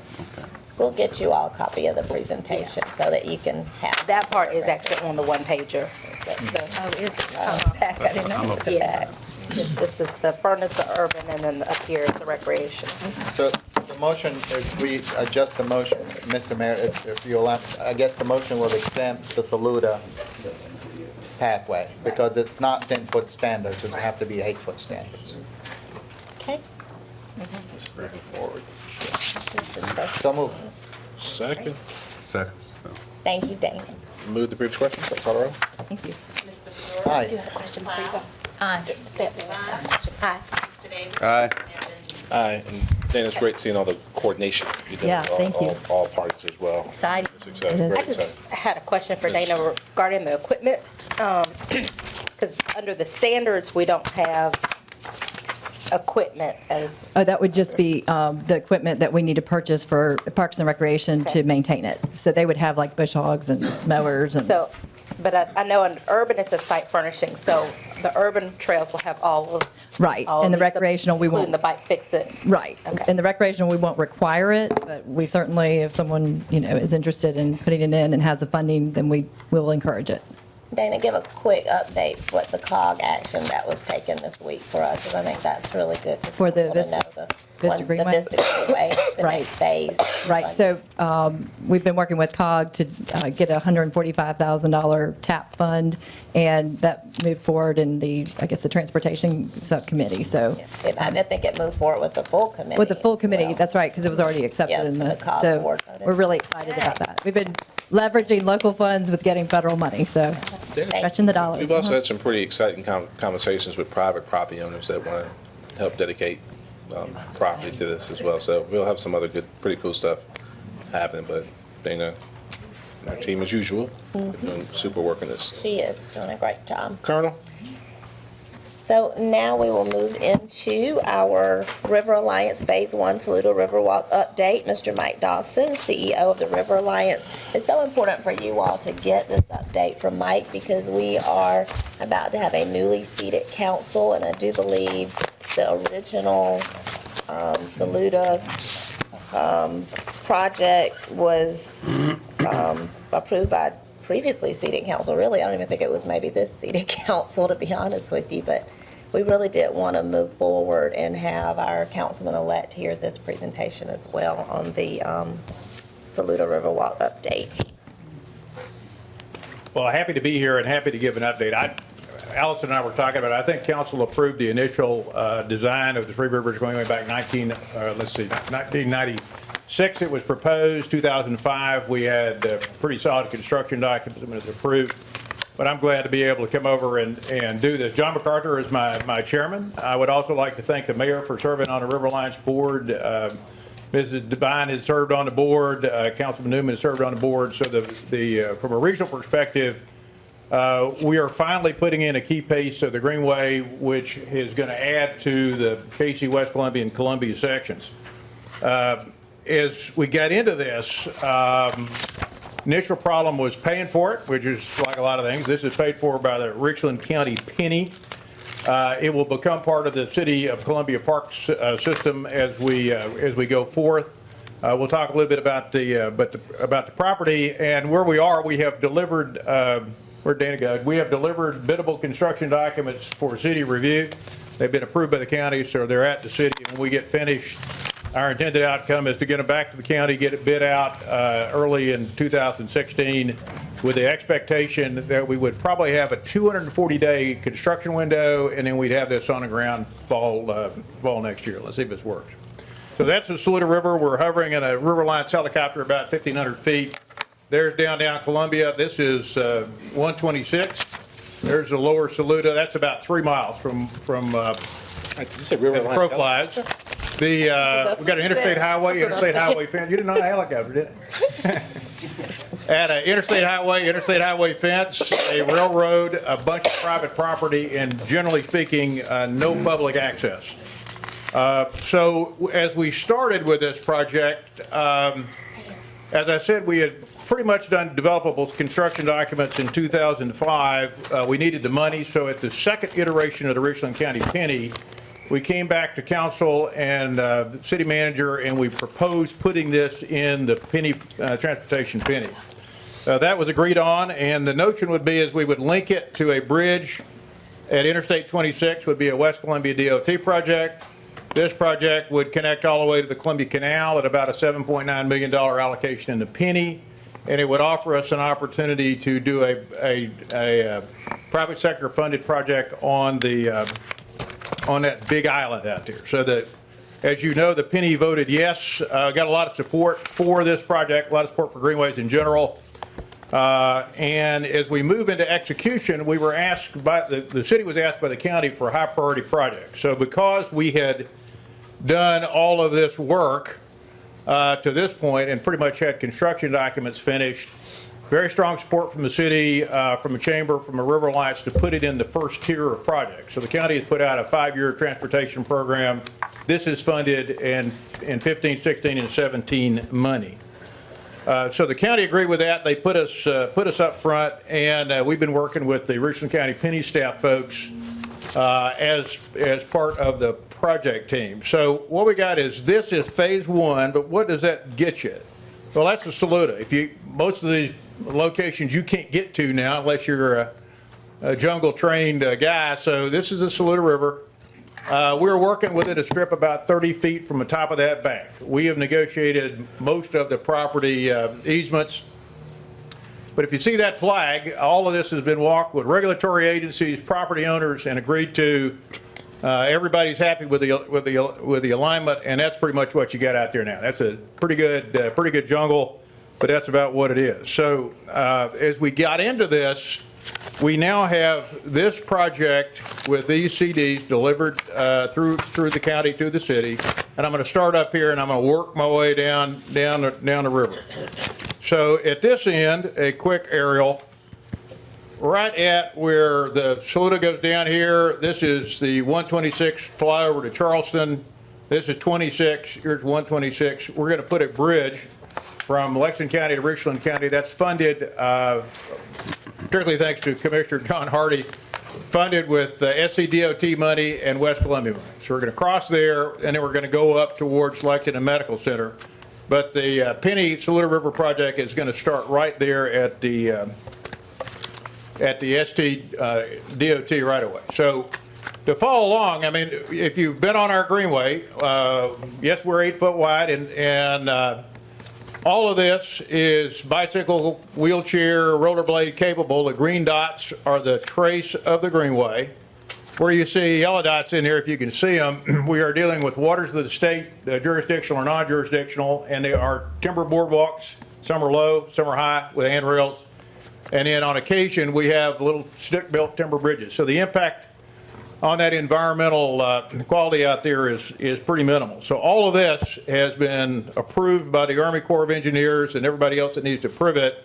On this slide, at that area, this is a wetlands, and we're going to put a City of Columbia bathroom, a Parks bathroom back up there just out of the wetlands. So as we got into this, all of this will be lighted. It'll be standard, as I said, pretty much standard greenway. Also has some cultural resources we're protecting, part of the old 1815 canal out here. As we got into this, part of this is SC&G property, private property. That's not a flood. That's actually the limit of the Federal Energy Regulatory Commission boundary. And we had to put in a proposal to FERC to approve the greenway in that project area. That caused review by a number of federal agencies and state agencies. They're all happy with us, so we got that letter back. Moving down the river, some of you are probably familiar with here's the end of Candy Lane. Here's what used to be called the police hut. So this is private property, and again, we're coming down the river. And down in here, we're going to have another bridge, and then we're going to have a connection up to the little roundabout at Candy Lane. So if you want to take a shortcut and ride your bike down there, you can do it. got another bridge in there, and then we're moving downriver. And at this box, we have another bathroom tucked in here in among the trees, small parking lot, a connecting path down to the river.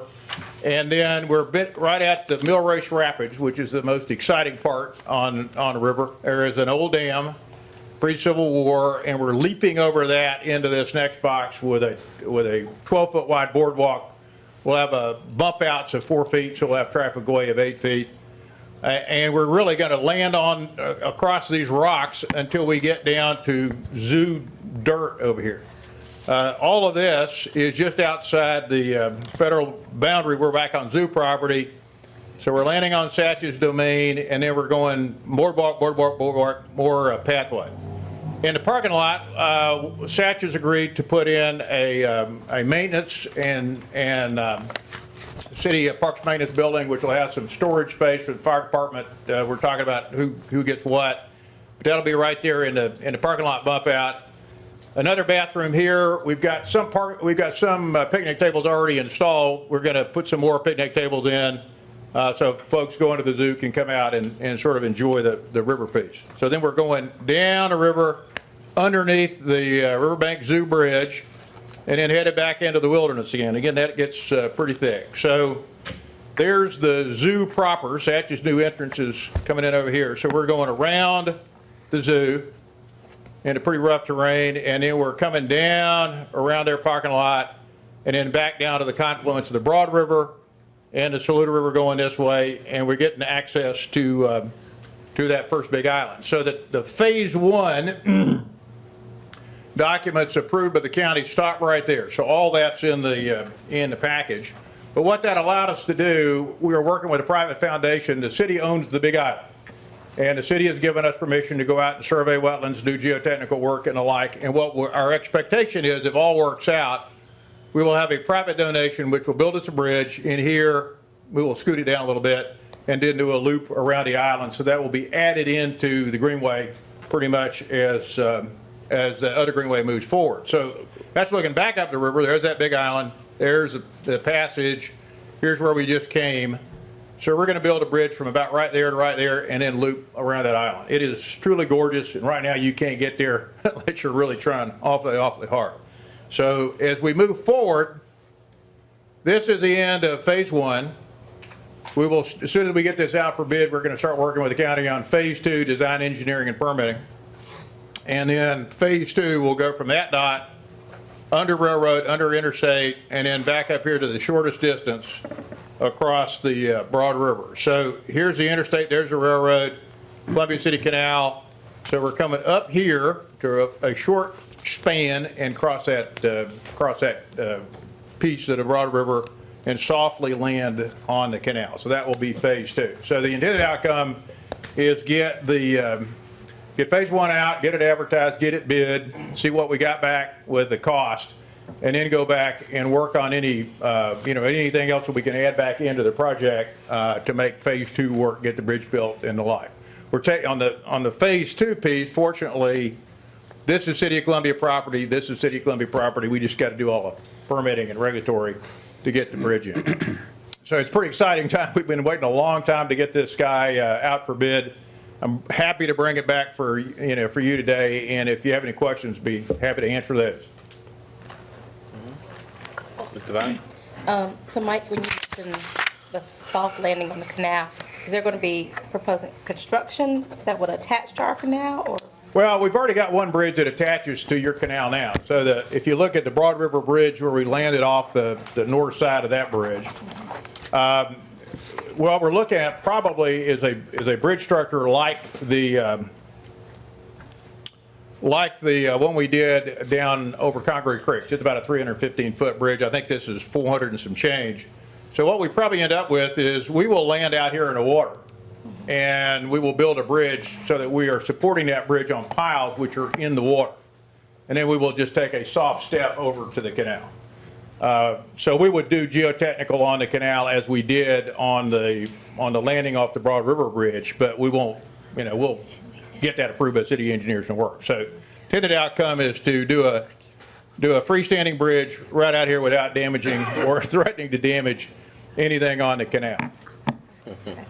And then my second question just was, the people go over to the island, what, is there going to be a trail through the island? What- Let me go back to that one. So what we got on the island is, the regular greenway is going this way, so it'll be out here. You'll have a bridge, which is a pretty high bridge, actually, another steel bridge like the one in Congaree. So you'll land on the island, and then you'll have a path around the island. So it'll be a ADA-capable path. It's all pretty much dry land out there, so we don't probably envision any boardwalks. We will make it available so we can get a light pickup truck and the City of Columbia Fire Department's rescue Zodiac inflatable, so we can launch off the bottom of that island, because a lot of people get caught on these smaller islands out there in the stream. So what we'll end up doing is we will have access for emergency vehicles out to this point, so that for those folks who come down here and get caught on one of these islands, we'll be able to send out and snatch them from death and destruction on the drone. I'm just looking from here. Don't print that, please. The island looks pretty well vegetated. So I guess I'm trying to envision the path and will it be through the trees? Oh, yeah, all of our paths, trust me, I will have my environmental attorney looking over my shoulder as we go through the trees. One of the biggest issues we've had over time is, what do we cut down to build the public access? Right. And in this contract document, you can't take out anything that we don't say you can't take out, and nothing above a 3.5-inch tree. So anything else takes approval.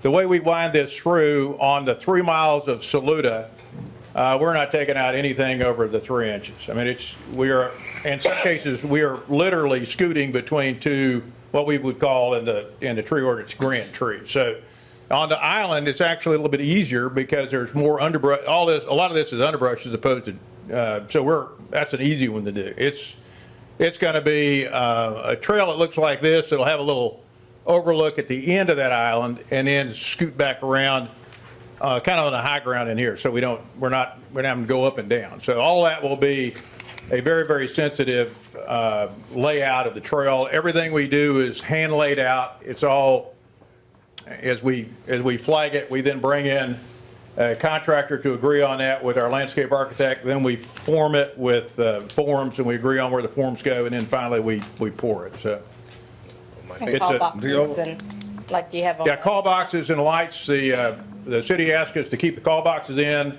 The only change we made on the lights is Dana asked us to substitute LEDs as opposed to the incandescents. We're sort of dickering with the price on that. We think it'll come in about what the incandescents were, so we'll see. Also the light poles, I think it was Columbia PD came up with a great idea, but the light poles are actually GPS, so each light pole has a number.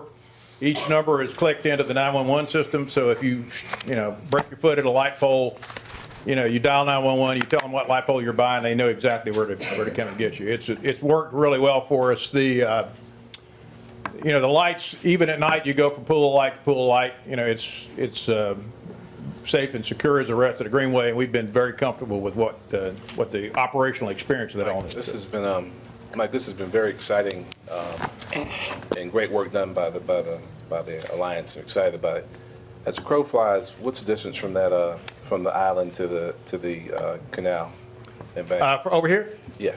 Oh, from here to here is about 315 feet. So over here, where do we go?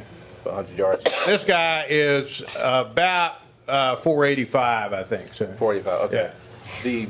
Obviously, we're in a period now where everything we do, we're keeping our eyes on resiliency of the canal and making sure that we protect the water treatment facility. So I'm sure all the discussions we have will take on, of course, a new level of gravity as we focus on that.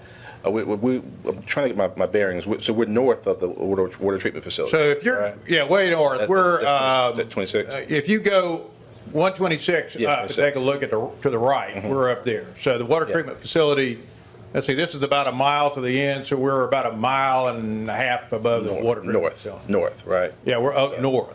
Now, what we've also got is, if this is also in the Federal Energy Regulatory Commission domain, because it's an operating power plant, so we will have to do we'd actually we'd had a discussion with Allison on trying to connect Coble Plaza to the canal proper, and we were looking at all of the permitting and all the geotechnical that we need to do that. This will be even more because we do have the Broad River. We're not going to touch the canal, but we've got all the Broad River out here, and we've got the canal structure itself to worry about. So it's always been a concern, and obviously we've always been focused on resiliency and long-term, but I think it takes a new level of importance now, and that'll be a part of the discussion. I think, Howard, I see your hand. Did you have a question? Mike, two questions. First, can you show me where the rapids are, and are these plans taking into consideration developing the rapids as a training facility or enhancing? You fell into that one. That's a good question. I'll make this real short, but we could do that later if you like. All of this, from this point down, is a whitewater paradise, if you will, but it also can kill you if you don't know what you're doing. So depending on your perspective, if you're clinging to a rock out there, when we started this thing, we did a recreational flow analysis. So we asked SE&G to give us water at different water levels. So we're pretty confident we know what that river does. And what we're looking at is this section will be a prime whitewater static facility without doing anything if you get to it. Now, the burden on us is to make sure that, we impose upon that certain standards. If we have outfitters out there, which we do now, that they're business licensed, they've got life jackets on their customers, they do a professional paddle sports type safety briefing, they know what they're doing.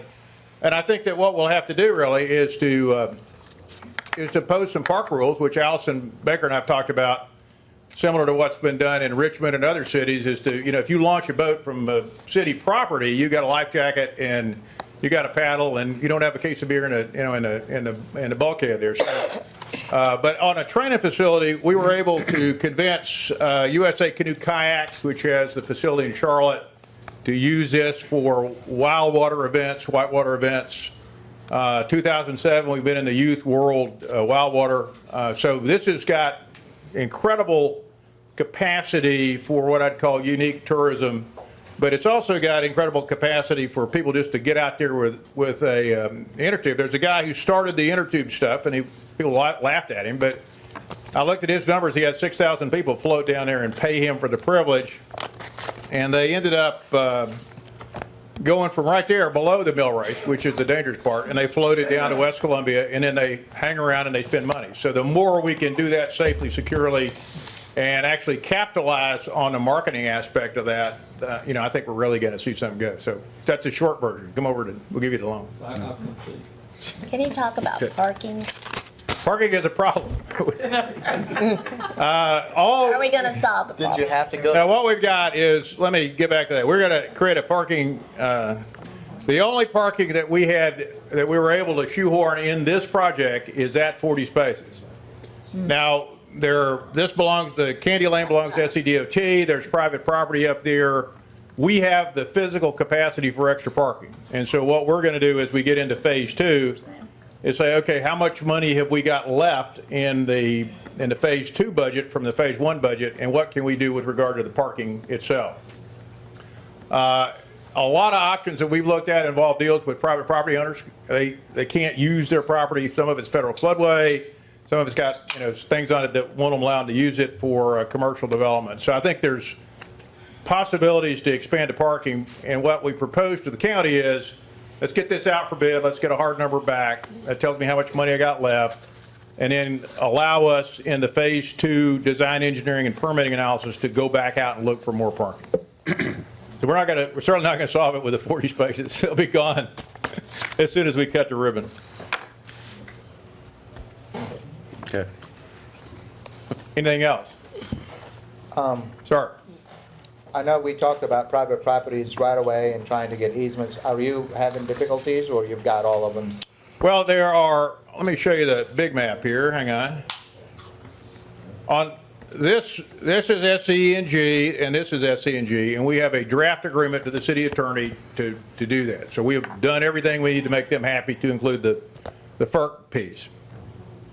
From down here is Riverbank Zoo, Park Commission, SC&G combination. And that agreement is floating back and forth between the city attorney and the zoo's attorney, so I think we're good to go on that.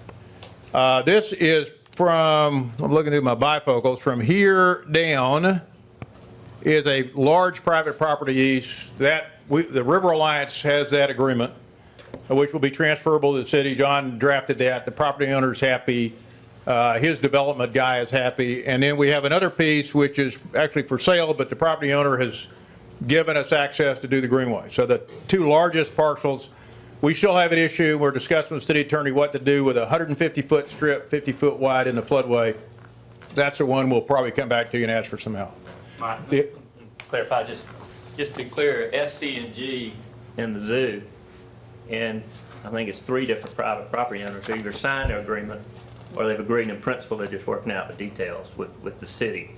But we've worked out agreements, and the agreements we have with the River Alliance, actually for the benefit of River Alliance, the county to build it, and the city to take a permanent easement. So be a construction easement, you go in and put the trail in, and it'll be a permanent easement signed on the back end, but there's a permanent easement language in the agreement. So we're not in a situation where, other than this one small piece, where we don't have agreement with the owners. We have agreements with all of them. Hey, that's a big. The one small piece is in a floodway, and the utility easement is virtually worthless, but it's an owner who is very hard to get anything out of. So that may require a combination to get that little piece.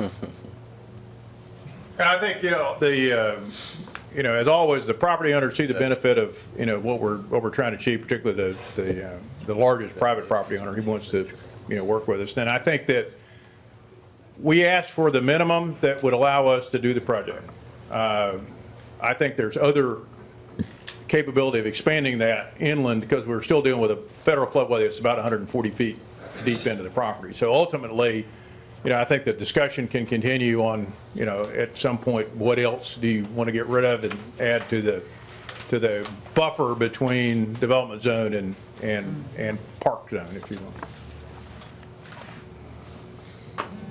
Great job. Hey, it's been a long time coming, but we finally get there. Mayor, any other questions for the? Sure.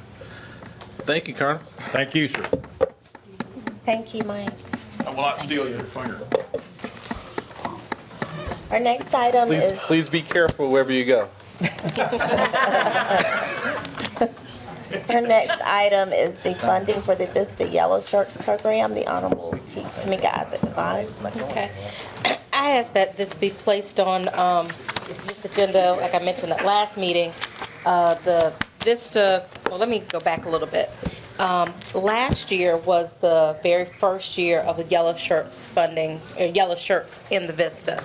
That came about after about a year or so of talking about how well the Clean and Safety team was doing on Main Street, keeping that connectivity between Main and the Vista, and really, quite frankly, because of some of the safety concerns we were having in the Vista, some of the shootings, and some other things, maybe some clubs that were having some issues, and the feeling that the Vista was not safe. So in talking with the Vista Guild, we actually last year started the Vista Yellow Shirts the Yellow Shirts for the Vista.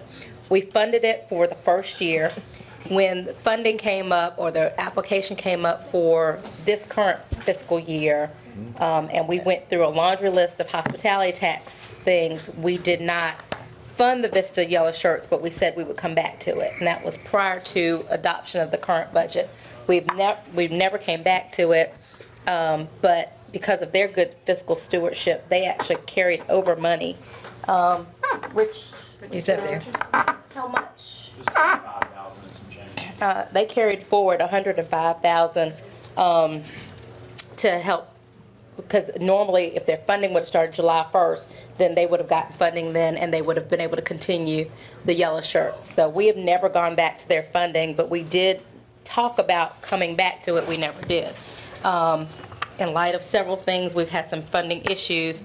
Now they are at the point where they're going to have to discontinue the Yellow Shirt program if they do not get funded.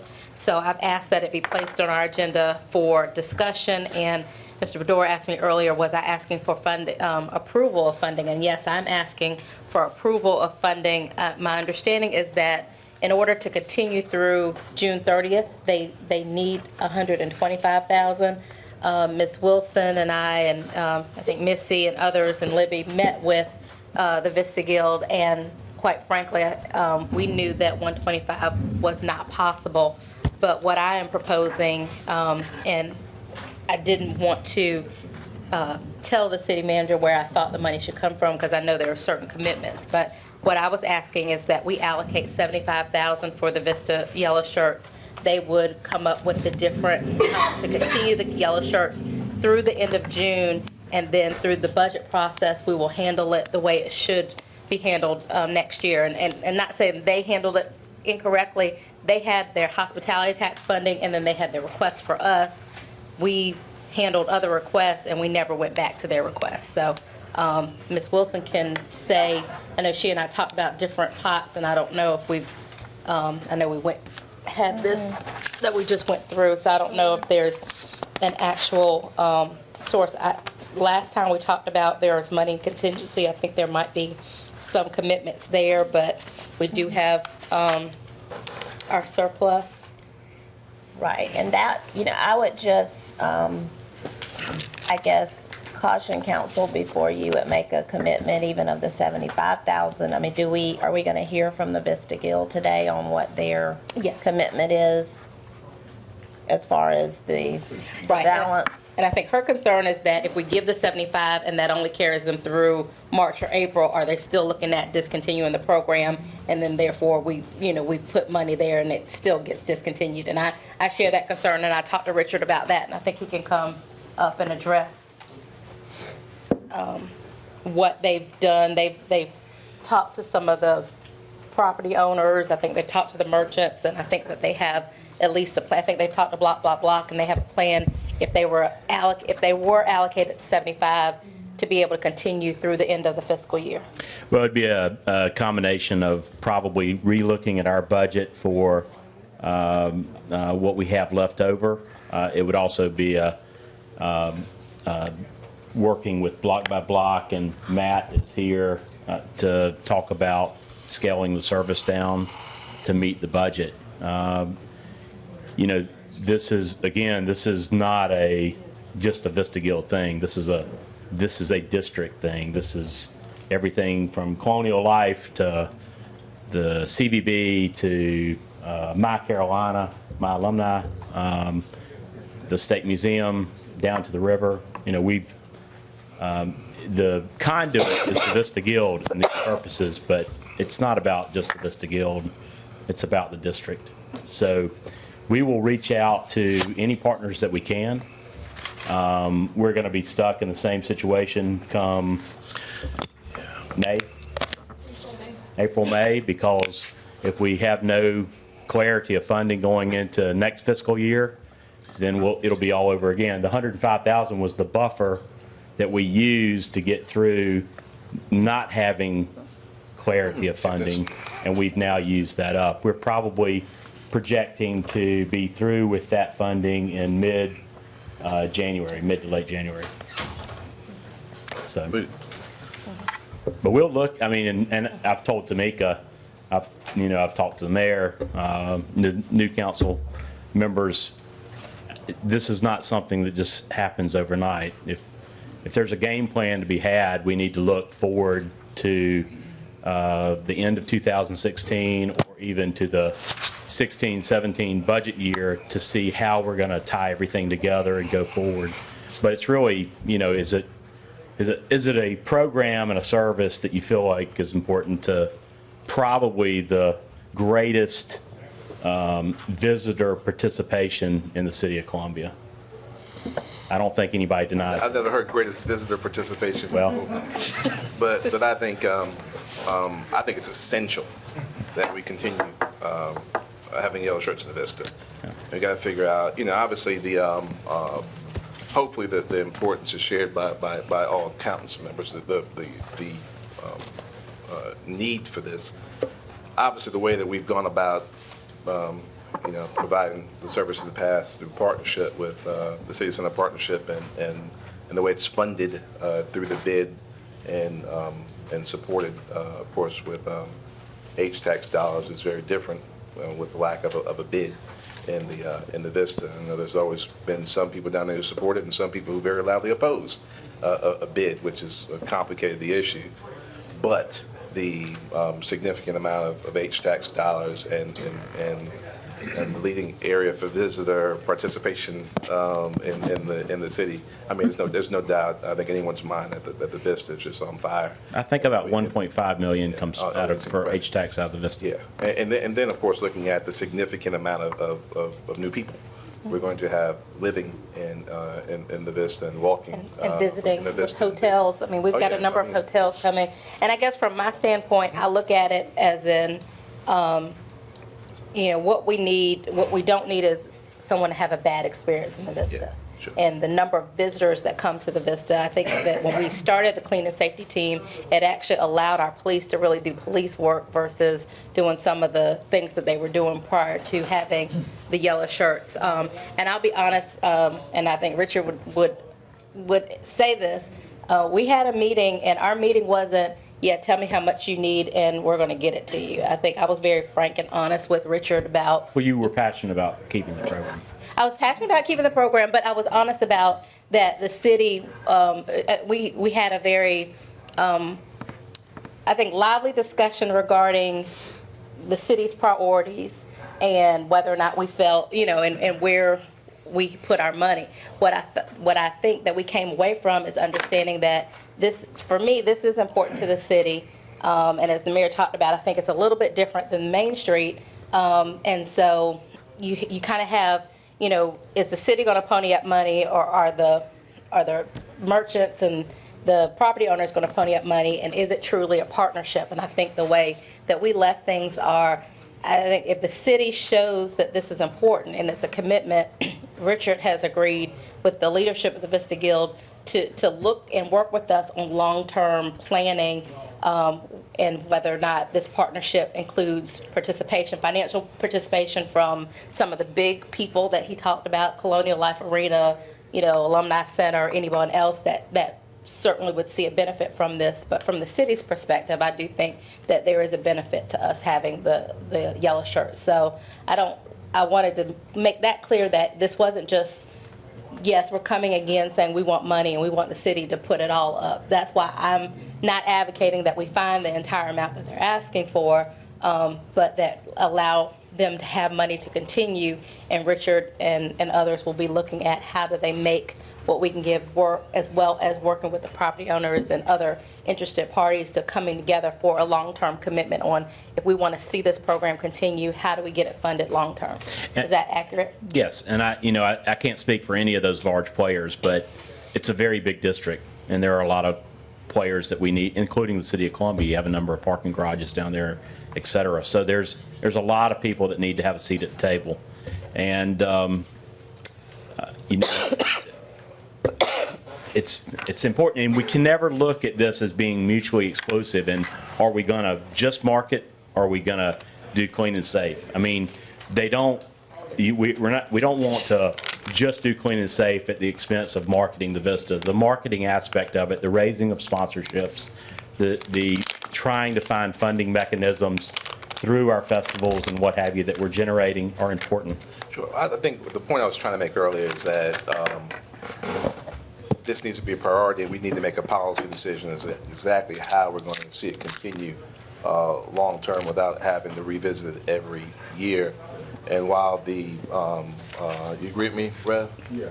Yeah, so while the way we've done it historically through the bid has worked, and it's worked, it allows us to piggyback under that contract for the Vista, it may not be the way we need to look at doing it prospectively. And, obviously, we all want to see everyone with skin in the game, limited amount of dollars, how can we spread those, dollars as much as possible.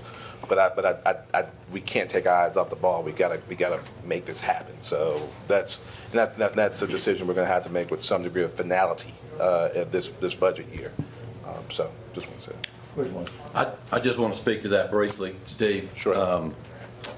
I think it's highly unlikely and be very politically hard to get a bid into the Vista. It's been tried, and there's a lot of conversation that has been down there.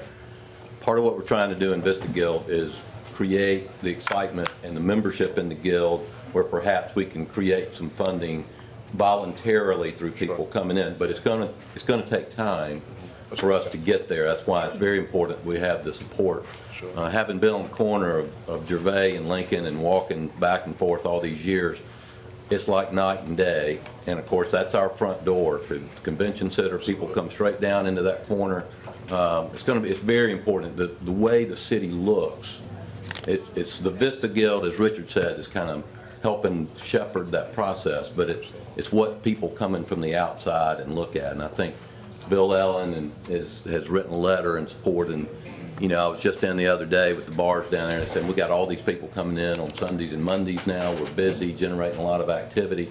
So they're doing a good job over there, and we want people to come here and say, man, this is a clean city, looks good, they're taking care of business. It's very important. I had this conversation with Krista over the years about property owners currently have the responsibility to take care of the property in front of their buildings, but there are a lot of absentee property owners, and we got Starbucks downstairs, and we're down there all the time trying to get them, to do what we want them to do. I mean, it's just an unworkable situation because there's no penalty for a property owner if they don't cut their grass or do anything else in the city. So it's an overall kind of problem I think we ought to look at in the city itself, how we keep things clean and neat looking, but particularly in the Vista where all these tourists are coming in and visitors to the city. And I think it could be a matter of education too. I mean, the bid has been looked at over 10 years or more, and I think that if you, again, 10 years later, if we get all the parties together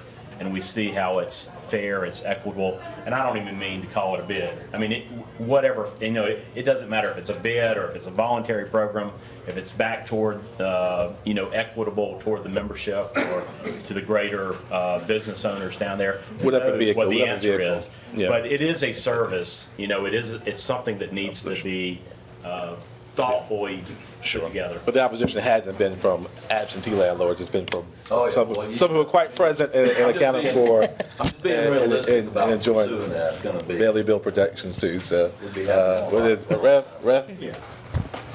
I think it's very important that, I've seen the yellow shirts work downtown, and they do a magnanimous job, question about that. I think the worst thing we could do is sort of piecemeal this thing and allow the city to do a piece, and of course you all come together and create another piece.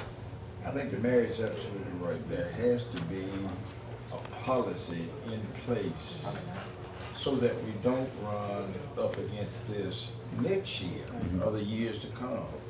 We understand that Yellow Shirts do a magnanimous job in the city, downtown. And I just don't want to say in the Vista. It's great to have those guys and those young and those women there. I think there perhaps needs to be policies so that when this comes up again, we won't have that issue to be concerned with. Whether it's budgetary, or whether it's talking through the real issues, and whether it's perhaps implemented something that will allow us to do this without having to ask. A visitor to Columbia has no, the imaginary boundary that Assembly Street provides, they don't know that there's a imaginary boundary there. I mean, we should be seamless in both our appearance and our services. And the Yellow Shirts are a great ambassadorial program to downtown, to the urban core. And I know Mo wanted to make a comment, but I just wanted to respond to Reverend McDowell. That's definitely the intention, and that's kind of why I gave the history a little bit, is I've committed to work with Richard and them, and hopefully our budget committee this year will be able to look at that. I mean, last year we really just didn't have an active budget committee who was looking at all these things, and so this year I'm hoping that, those things can kind of come up. But that's really what happened. This got through, there was a request, but it never was addressed. And then we were council, the full council got into the budget, you know, the big budget, and this kept saying, we'll talk about it later, and it never came back up. Well, I'm sorry, Mr. Doyle. Go ahead. No, go ahead.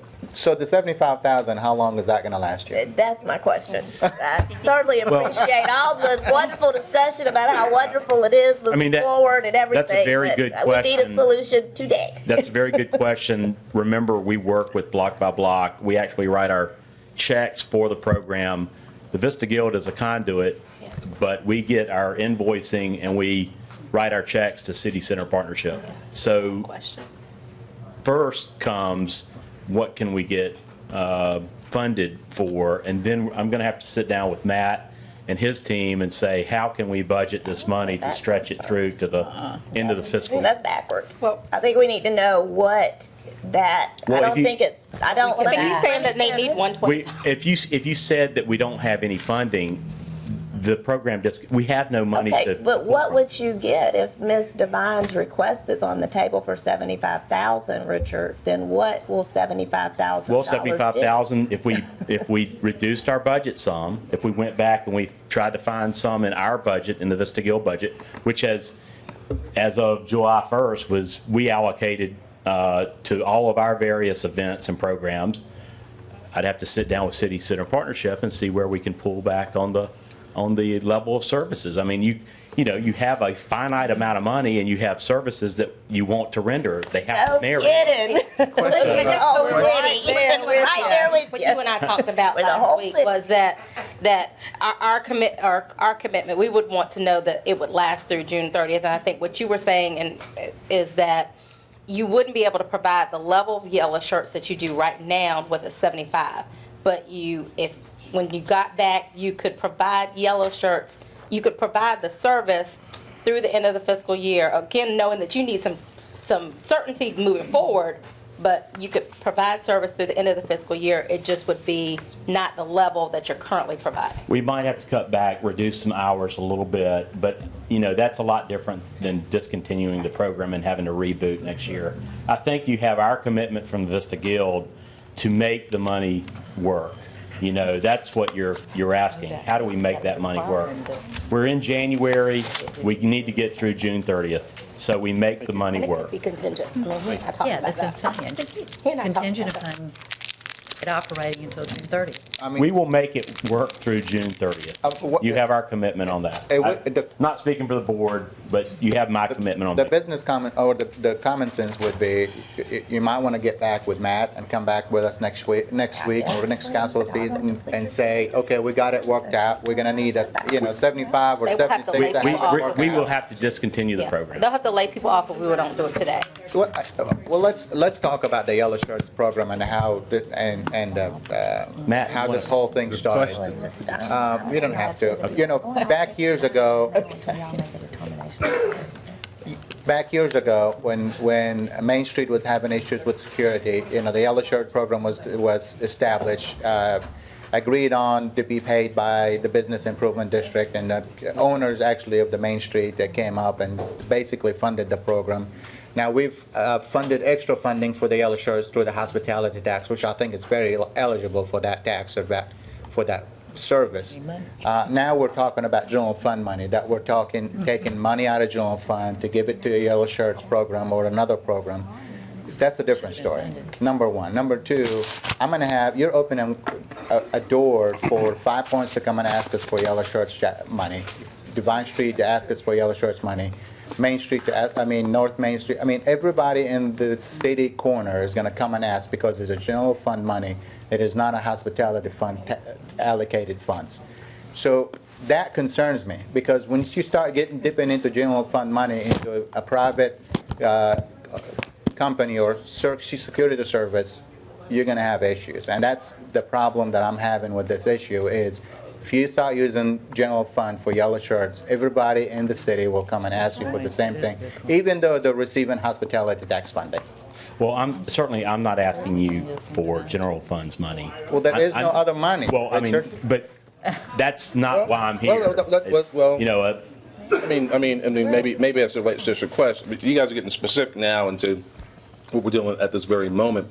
larger discussion, and I just respectfully disagree, I saw a couple of heads nodding as well. I think this is a perfect investment for HTAX dollars. I mean, it's collected, from, Yeah, I'm he sorry? said it was. Oh, no, There's just no no, money. no. I understand that, but I mean, I was on the City Center Partnership at its inception, at this board's inception, and may still be one of its longest-serving members. The inception of the Clean and Safe program was part of a long-term plan to create the district now that we now have on Main Street. It wasn't just to address public safety issues. It was about creating a clean, safe, livable, walkable environment, and all the other things that our yellow shirts do, not just as with the public safety issue. It's now grown and it's become essential, and I don't think that it's short-sighted to think that maybe, whether it's through Block by Block and our partnership with them leveraging the current contract that the City Center Partnership has, but I don't think it's unreasonable to think that one day we would have yellow shirts in Five Points or on Divine Street or any place where we have a dense conglomeration of retailers or those, particularly those who contribute so much in the HTAX. I don't think it's a bad idea. But obviously, as we're dealing with this specific issue, we have to figure this out. But I want to make sure that we don't begin to even suggest that this is not something that's not only good, but something that's very important that we've got to make a long-term commitment to. What that level is, I support funding the yellow shirts for the Vista. I think the ability that we had to piggyback on the CCP contract is something we've been able to leverage. I wish we had the proximity to 5 Points so we could do it down there as well, but we don't have that, so it's not the contiguity, the benefit of contiguity that we have here. And I think we need to find a way to make it happen. I know there's some angst and concern about using next year's dollars to do different things, but I would not be against looking at HTAX dollars 15, 16 to help. I mean, we're still looking at fairly healthy growth there, and finding some way to back into that with a commitment from this council might also provide some relief for Matt as he works with his contractual obligations to then help the Vista put that on the table. I'd support that and vote for it. Well, I guess for clarity, I know we did all of our funds, and I think I heard from Ms. Wilson that there is no HTAX, but I guess I want to just verify A-tax or H-tax. No, ma'am. No. Well, what about 16, 17 rather? Is there some ability for us to use $16, $17 and reflect that in the budget that we I mean, they need cash right now, right? Matt's got a bunch of cash in the bank. If he knows he's going to be. Want to talk about some very creative financing? I don't know how we would do that. Advances it, and then in next year's allocation. If we make the commitment to Matt that he'll be paid in July $1, then that certainly gives us some latitude. He can work within his budget as long as he has a commitment from us, and then we don't have to worry about dealing with this again. You all have one commitment that you're rolling Mr. Duval? forward every year with Renaissance Foundation. Mayor, since you brought us into the $75,000. conversation, I'll give my speech. How much is that now? I'm in favor of the short-term but funding has it built up for the yellow shirts in the Vista. I think that's an mean from important thing to carry forward.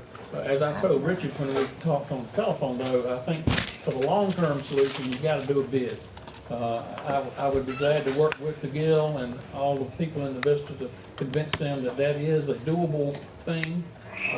The bid is part of the Municipal Improvement Act, which is extremely flexible. You could have different rates for different people depending on the service level they get. So I think we can explain it to the leadership down there and get a bid put in place. I do agree with Mr. Bodera that we can't be funding these things out of general fund. This is an extra level of service. Matt and his group do an extra level of service, and the people in the Corps pay for that extra level. I would be in favor of the proposals of the $75,000 for short-term funding to get into the 1st of July, and then between now and the 1st of July, we'll use all of our persuasion to try to convince the Vista that they need to have a bid. Yeah, we do need to spend some time in Yeah, in the argument. I think There are if a the few four of folks. us can have a meeting with them, I think that they've just, I mean, there are leadership, I think, that has some, they want to do it, but there's other people who have not wanted to do it. We can explain it. So is that possible? But if we could, because I understand the concern, I have that concern with general fund, but I really was trying to find a way to get this commitment. I have that, I share that. If there is a possible way to, if Matt could take it, and then as we're doing our budget, we allocate the appropriate level in hospitality to pay it back to CCP.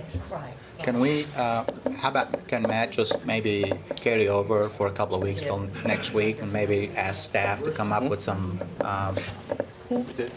great ideas or maybe some options to fund? Trying to figure out something with the Renaissance Foundation funding to roll it.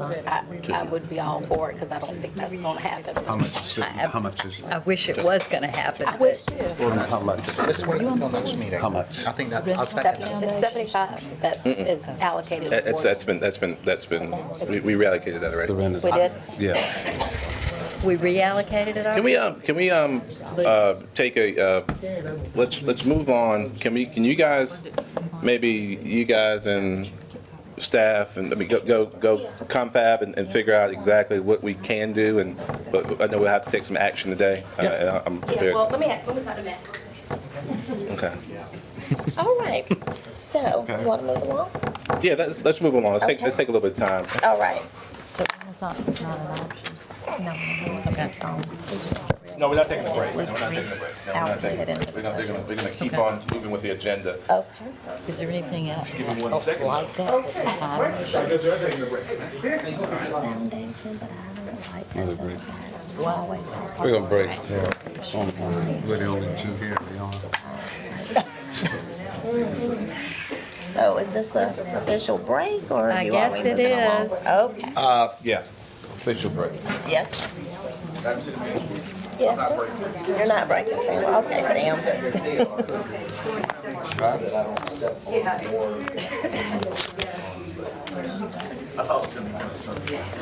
I just can't make a recommendation. I'm having a heartburn making a recommendation. They don't seem to want to have any. Yeah, I can't make a recommendation, no commitment. I mean, my thought is the only thing we do is do the 75, and they've got to operate the program at A very reduced a reduced level until then. Right. You're taking a quick break, y'all.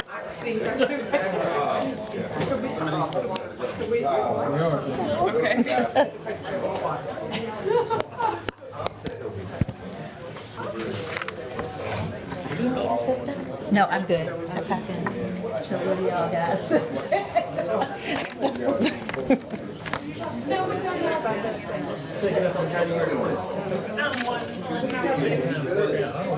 January the 5th, though, they'll have to let employees go, though. That's what they've been saying to us. They've been saying they needed a infusion because of the staff, being able to commit to the staff going forward. But I don't know, I didn't only put it on here because they said they needed a solution. Because I asked them if you can't do this, we should definitely, there's no need to put it on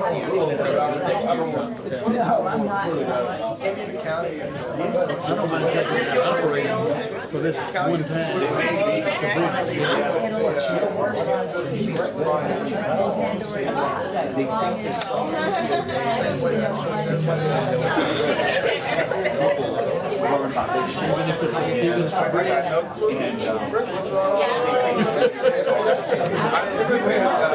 It's a bridge line now to come down. That's it. Actually, that's a good idea.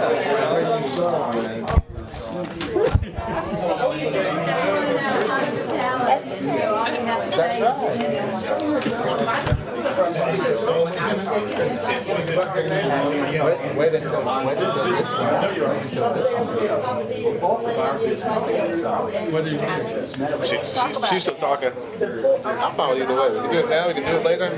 Can we wait till the 5th and let them come back with a solution? I have no idea as to how, fragile the budgetary situation is. I hope we have them today, but I'm fine with doing it then. I mean, as long as they're good from now until then, recognize I'm they're fine going to with be pretty doing it, busy but I don't between like now doing and it then. out of general fund.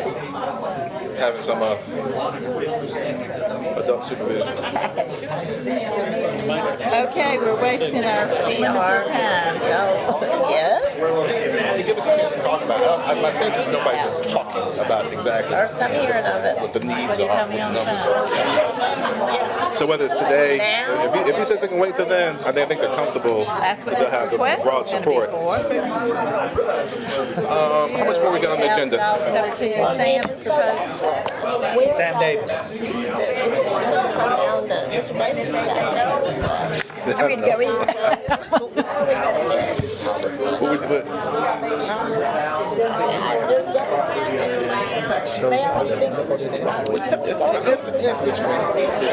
He wants to let him talk. I don't know.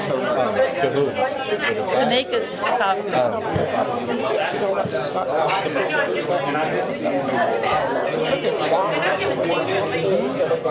You do know, you are so smart.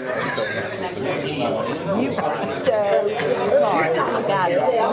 So smart. And there is no money. I think that's what it was. I don't remember for sure. In any event, we gotta get started again.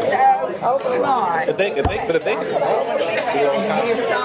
were, we gotta get her back in here. And if It won't happen.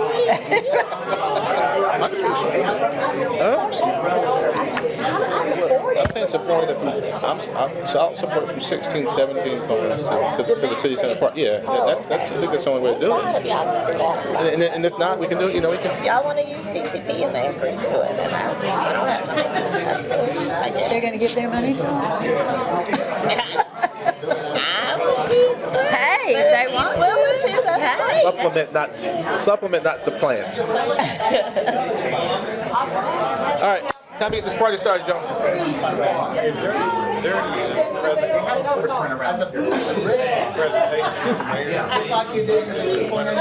Well, that's what number's about. We'll make sure it's.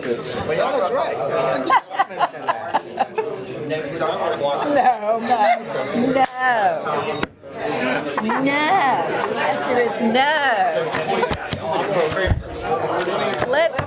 If the city center partnership has money, they can lend it to them. Well, I mean, I guess that is, after all this discussion, why would they have already But the proposed problem it? is, we can't go back and pay for something that was prior year. I don't think so. So. It's like you're making a commitment before you even know the numbers, really. You just sat here and said, everybody go eat, everybody go eat. Come on, you guys, come on. Yes. All right, guys, we gotta get started. Please, here, order here. I need a mental break anyway.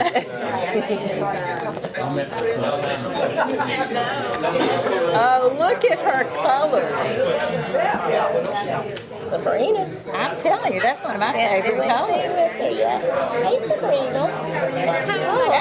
That's one of my favorite colors.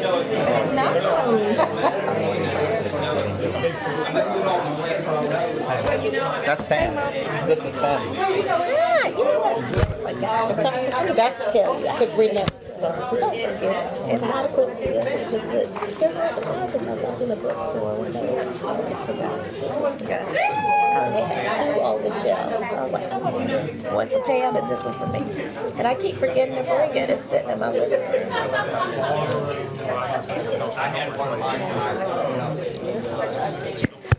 Is that something y'all gonna talk about in executive session?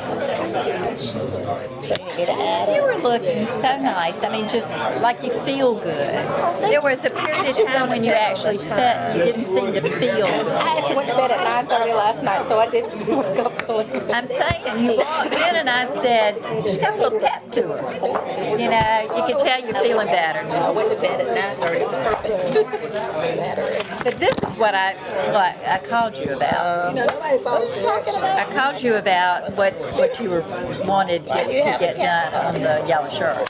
I did see that you called me yesterday. Yesterday I was in court yesterday. I've been in court today, so I did you leave a message? I didn't even check my messages. I wanted us to meet. I'm not sure I said what it was about, but I talked with and I'm going to be there tomorrow. I'm thrilled. And it sounds like we got a good crowd. I just saw Amy, my court was with Amy McCullough, and she was like, hey, till tomorrow. I think it'll be really nice. So. It's going to be nice. Y'all worked hard. You work hard at everything you do. You do. I'm just, and I don't say that in passing. I mean, I know you work hard. I try. I love what I do. I don't know how you find the time for it. Somebody that it made me feel good that during an election they do not take the pieces. Yeah. And so. And that's another example. How do you find time to do that? Make them and take them. And I made a comment to Tamia about taking stuff to the polls, and I wasn't on the ballot, and she was like, you didn't run? I said, no, sweetie. I said, I wasn't. I said, no, I'm not. And I just that because sometimes I feel like they Oh yeah, it's all about. So I was kind of excited. I was kind of happy. That made me feel good. So I was like, okay. Let's rock and roll. You have a great Christmas. Well, I'll see you tomorrow night, but I wasn't making those. wait a minute. Too early for that. Oh, please, no. All right, thank you, Mr. Burtz. Thank you. We would like to defer this until January 5th, if possible, so that we can have more discussion, more clarity on our end. Yeah, so we get We some. promise you, we'll talk to staff and city manager to allocate, we'll try to find you some funding. Everything works out for the best. We'll look at funding options. You guys get your arms around what the actual costs are. We are going to have to be thinking long-term about how we fund this, and quite frankly, if it's I'm getting way outside the Vista Gill, if it's a priority for the city. And I think it has to be a priority for the city to find a way to get this done and to get it done in a recurring fashion. So if in fact a bid's a possibility, that's probably a multi-year proposition.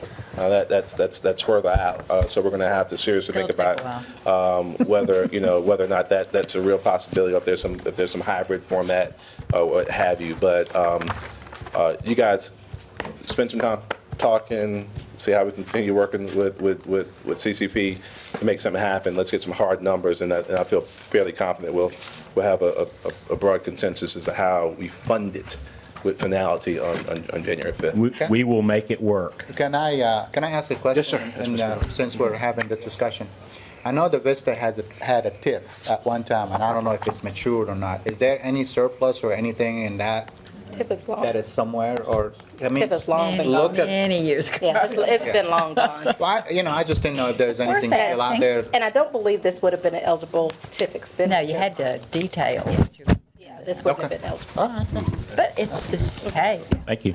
turn over every stone. Thank you, guys. Yeah. Okay, our next item is the funding for a North Columbia branding initiative, the Honorable Sam Davis. Thank you. Over the past several months, about a half year, there's been the work of the North Columbia Business Group, also in some discussions with the businesses along the corridor, developers, and tying into the overall initiative to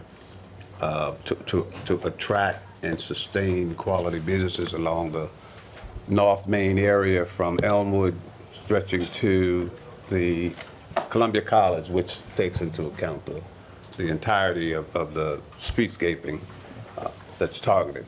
They have put together a plan and has been in discussions with the Q organization, who has the typical experience in developing and putting together branding initiatives. They can tell you about their experiences with stretches from green upstate to the state of Georgia and so forth. The bequest today is to, one, present their proposal and then share with council their need for support on this project. We can get into, I would hope that we can get into that after the presentation. Sabrina Oldham, the executive director of the Business Association, which is making some great strides, will overview a bit more and then introduce the consultants. I started to say good morning. I don't know if to say good afternoon or good evening. We've been here a long time. Y'all know I have a passion about North Columbia, and I'm going to talk about the Business Association and the first phase that we took to make this happen. We had at National Small Business Week, we announced May 4th, it was all the newspapers and media, that we will be doing a branding for the area. So that was the first official announcement for the branding for our area. And the branding is to spotlight from Main and Elmwood to Columbia College. North Main Street in North Columbia is a very unique corridor. It has 3 universities on it. It even has 3 fire stations, and we have businesses that people don't know that is there. So the branding came in. Our board was looking at marketing the area. North Main Street need to be marketed. North Columbia needs to be marketed. So we started out with the press conference. Then we sent letters out. Jill from the convention center sent letters out to all the neighborhood association for the first official initiative meeting. We had, at that point, we had it at the Trestle Building, which is Chris Barzak is the chair of our steering committee. And of course, Ellen was there. She don't miss a meeting. I love her. She don't miss a meeting. But we sent letters out to every community president. And after that, that meeting was to see if they was interested in branding, to talk about North Columbia, North Main Street, and Main Street, and to talk about what we can do so people can stop defining who we are and let people know what we have in our area. And then after that meeting, we told them that we will get back to them. And in that process, NCBA was looking for marketing companies. And of course, we went through 4 before we got to the final one. Everyone was over $100,000. And after that, we went through the process of getting the fees and everything going with the marketing company. So we found the marketing company, we got a proposal, we found out how much money we have, we contact Richland County, because we don't expect the city to do it all, we're gonna try to find some funds too. And then the marketing company will come in and do all the focus groups for the community.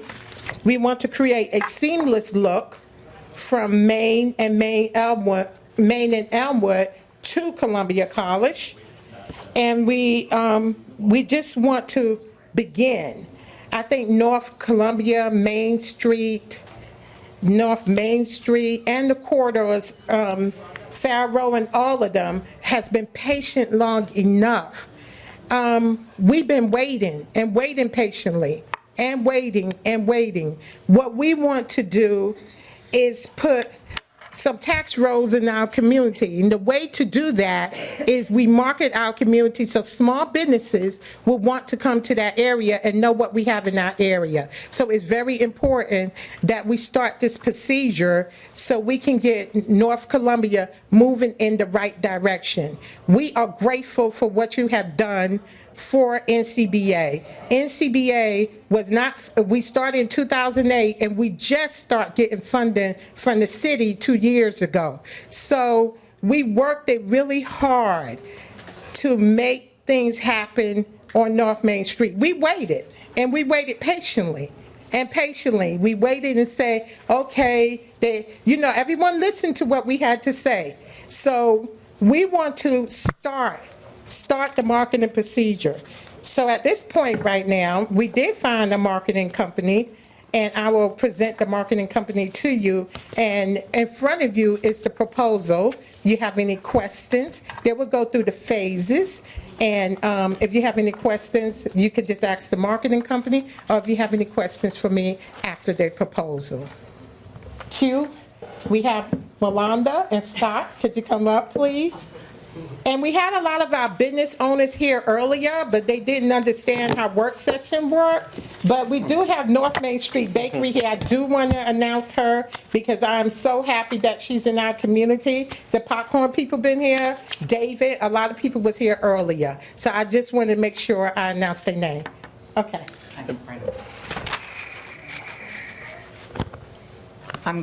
I'm going to just make one quick correction. My name is, and it's a tough name, and I know there's a little bit of nervousness. I have an unusual name. It's Juana, Juana. It's very hard to pronounce. Juana. Juana. It's a tough name, and I know we've worked together a while.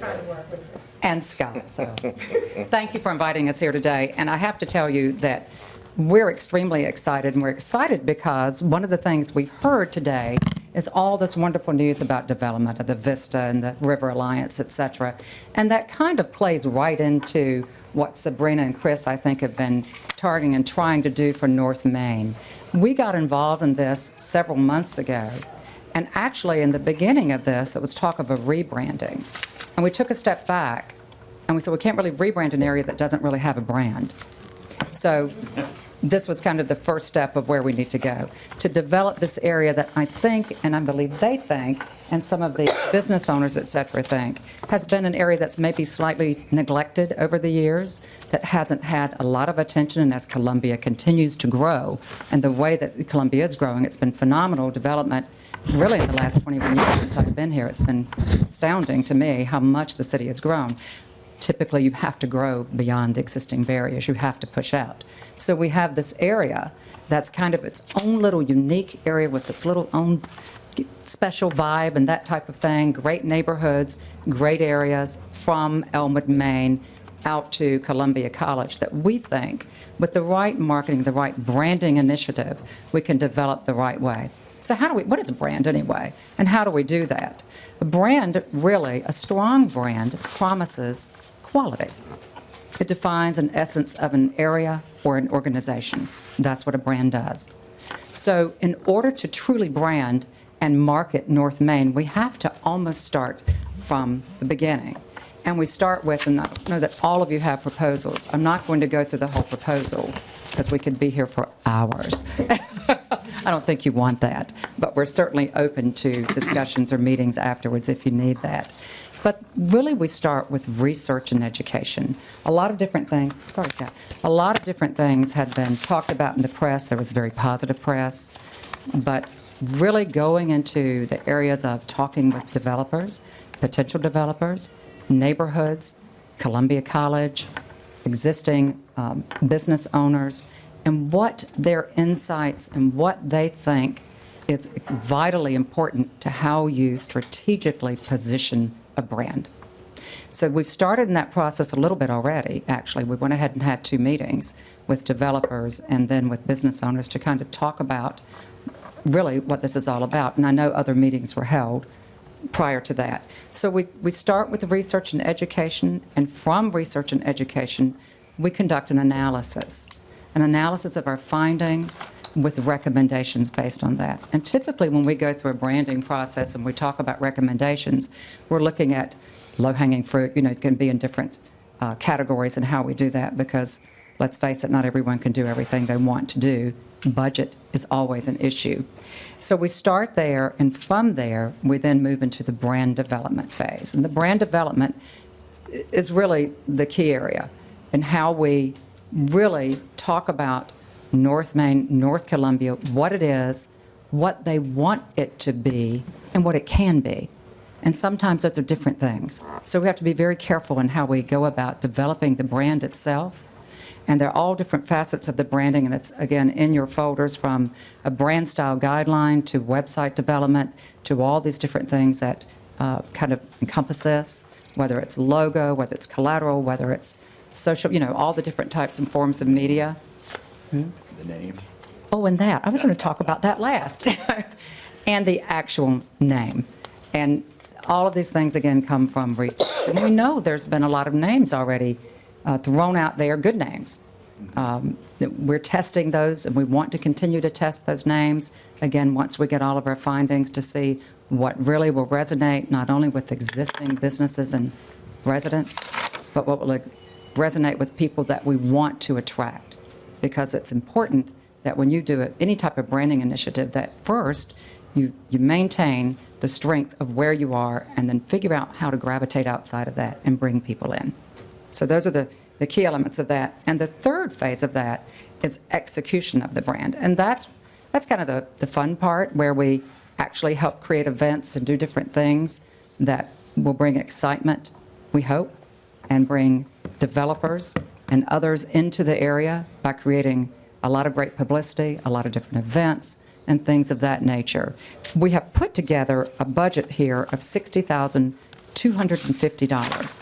It is important to note, I think, that originally we came in at around $90,000, 90 plus, it was 94,000 actually. To do this extremely well, we had a couple of different meetings. We ratcheted it down a little bit.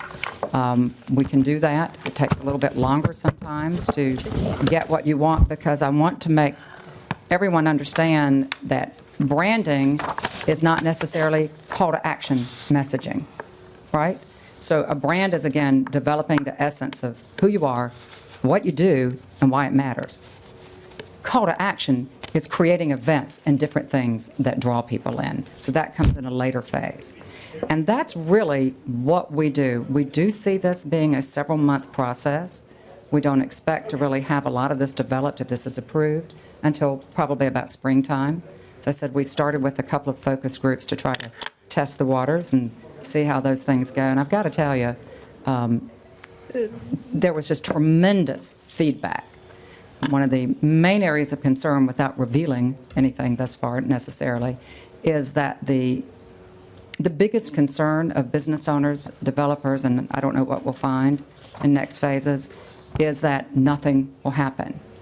Is that this will be talked about, this will be discussed at length, this will be something that people get excited about, and then nothing will happen. So it's a great way to, again, kind of have a little bit of outreach in Columbia and the North Columbia area, as we're talking about all of the great things going on in the Columbia area overall. And doing it the right way and strategically is key to the success of that. We can go out, and you can go out and not do it this way and start doing all these different things and get people in and for various events and things. But the true way to reach people and really make them feel good about the area, about investing their time, dollars, and energy into this particular area, is to do it strategically. So a lot of different things in here. I know you all want to read that proposal because it's so exciting, right? But that's kind of the three phases that we would go into, and this is typical of any type of branding initiative, whether it's focus groups, research, starting from there and moving into the actual brand development, and then into the execution of the brand. So it doesn't vary for any particular company or organization if it's done well. We've done this a number of times, by the way. Yes. I have a question. You said the comment is that nothing will happen. Mm-hmm. And I guess my question is, then who's supposed to do something? Who's failed?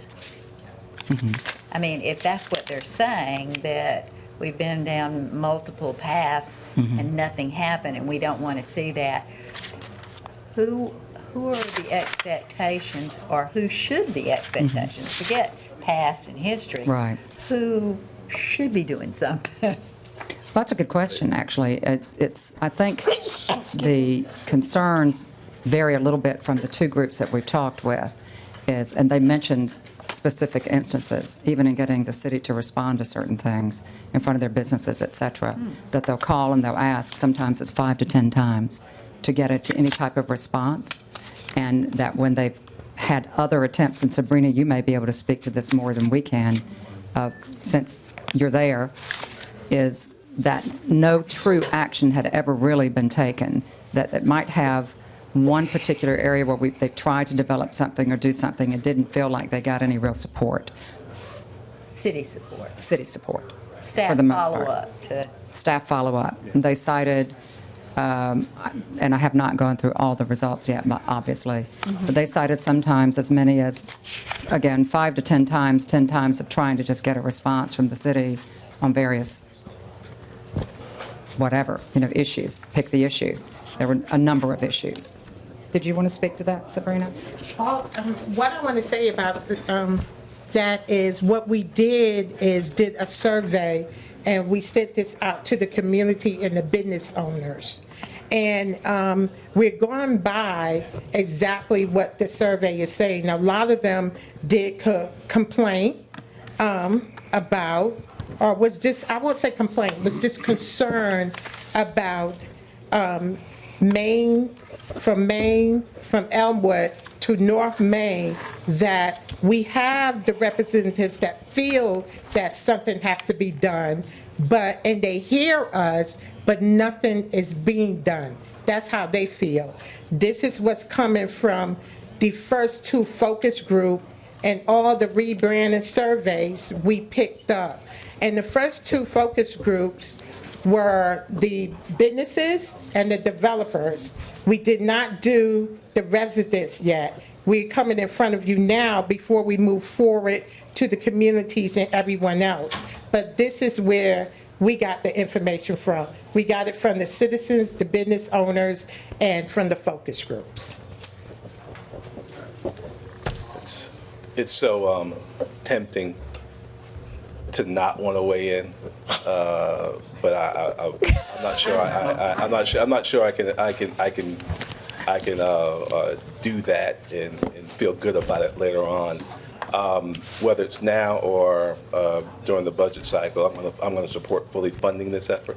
So whenever we do it, this is something good. It's something necessary, and of course, I had a chance to participate in the process. I'm excited about it. So I'm looking forward to having this become a reality. The challenge, however, is, and it's a recurring theme that just isn't true. And I got to tell you, it bothers me. It bothers me when we talk about if we go back to if it's establishment of the empowerment zone, if we talk about the years that Mr. Davis and others have spent cobbling together federal funding to make North Main Street streetscaping a reality, that this council made it a priority to make it clear to our friends at the county that the penny projects along North Main fit into that overall vision, helping this dream of a seamless city become reality, and that manifesting itself into a Tiger Grant application that brings another $10 million to North Main Street, not Main Street proper, but to North Main Street, a facade program. Money's invested in this new state-of-the-art pool in Greenview, to money set aside for Hyatt Park, to significant sums of money in establishing North Main Plaza and continuing to sustain various businesses there. To even fights amongst council as to how we establish new dense housing opportunities along the corridor. Earlwood Park and investments in Earlwood Park.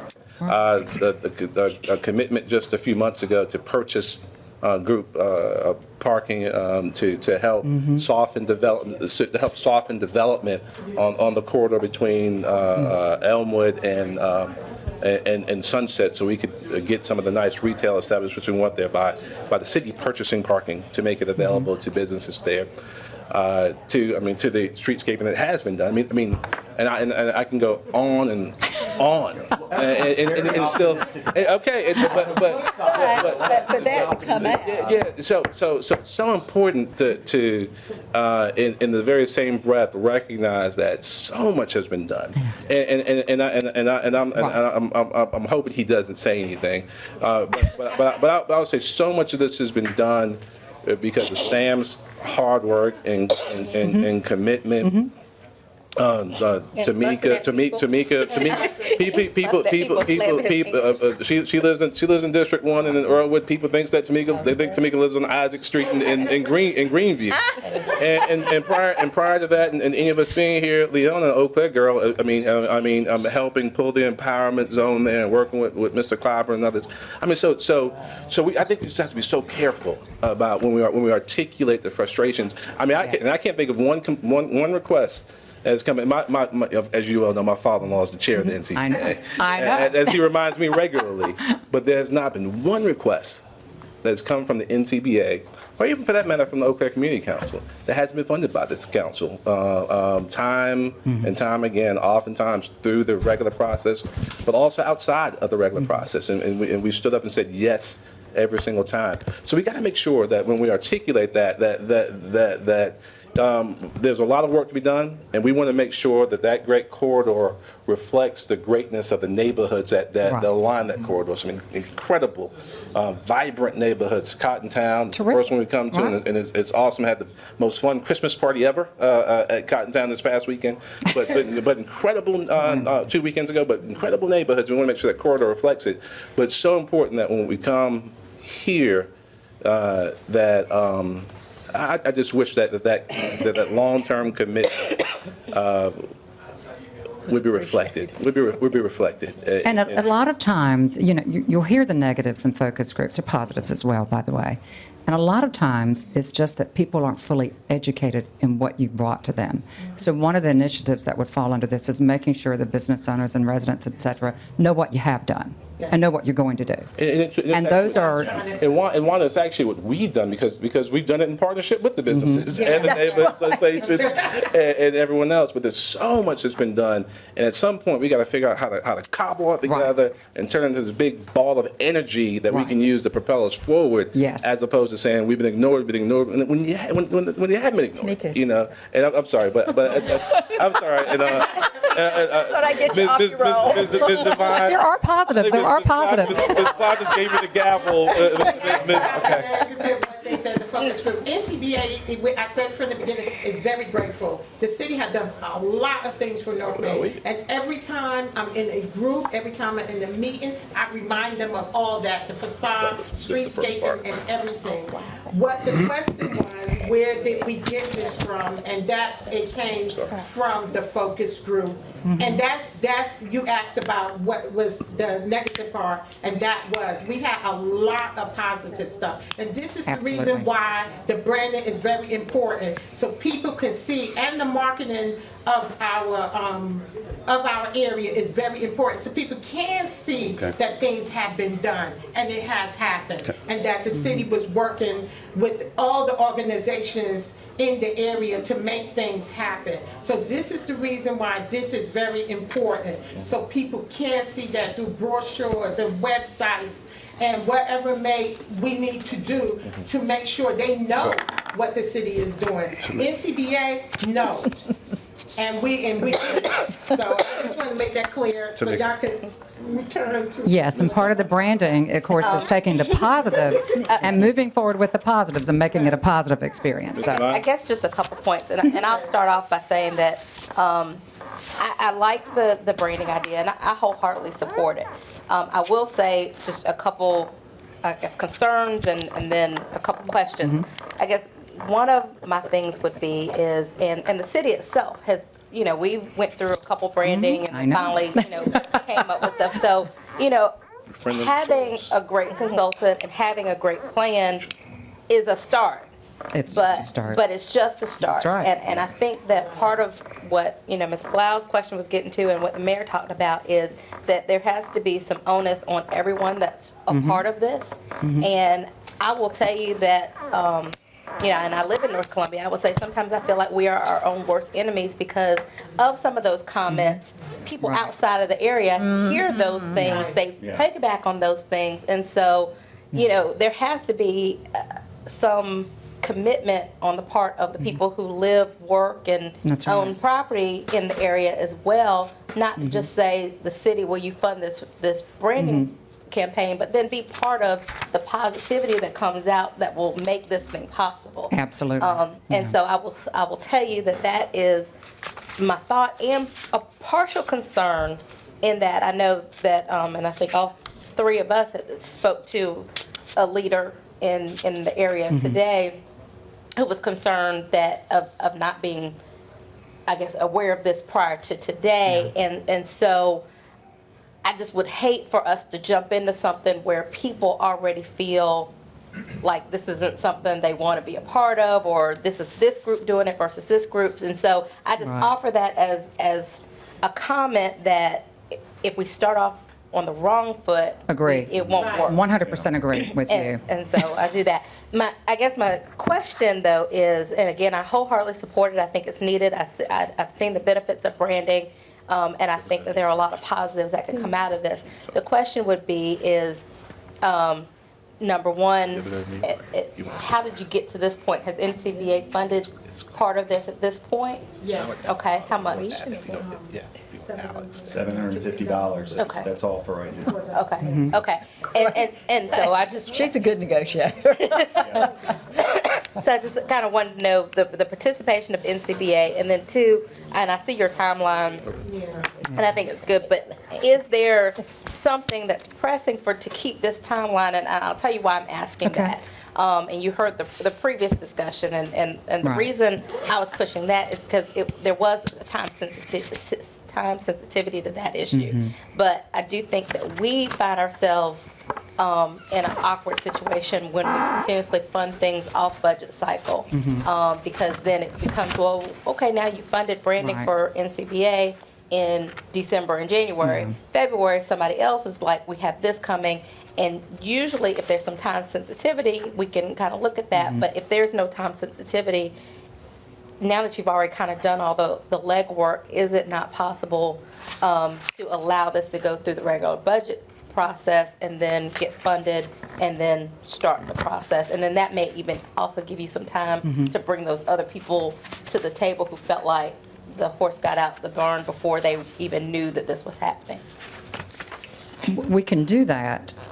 We've already actually, while $750 has been paid for the proposal and recommendations, we've already spent a couple $1,000s on some of the other work, because the toughest part of what we do as an agency is in the research and education quite often, and gathering all that information.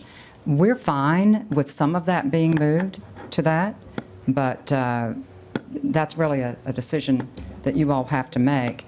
And we've really gone back a couple of times with Chris and Sabrina on the budget and tried to trim everywhere that we can. We want to make it successful, and that's the key, because if we do all this research and then nothing really happens as a result of that, and when I say nothing really happens, what I mean by that is they don't start seeing things happen.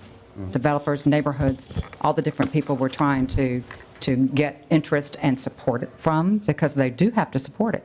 It's not just any agency going out and saying, well, we're going to do this and we're going to do that. If you don't get that support, it's not going to be as successful, which is why, again, we start kind of here with research. Can we change how that budget works? Yes, except when it comes to outside production and things like that, which we have to pay up front. So outside production, in other words, we control all the creative and all that. But if we do television, then if you've worked in television, production companies require that money up front. We can do that, but we've got to be careful on how those monies are allocated in the time frame.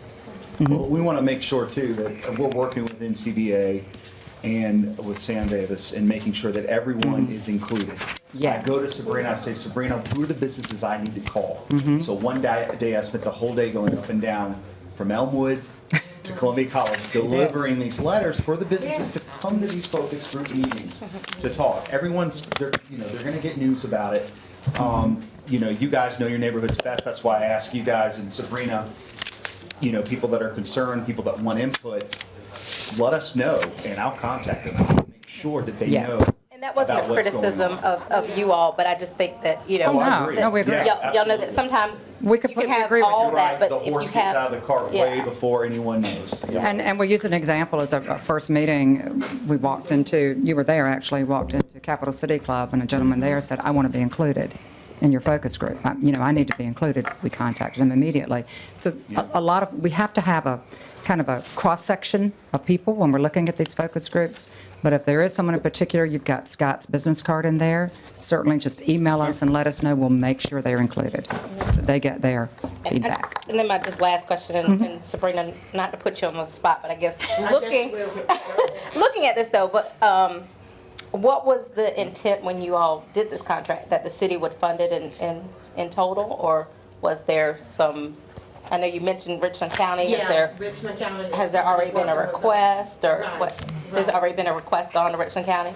A proposal has gone to Richland County. So we did look, we look at, getting money from the city, and like she said from the beginning, it was $100,000.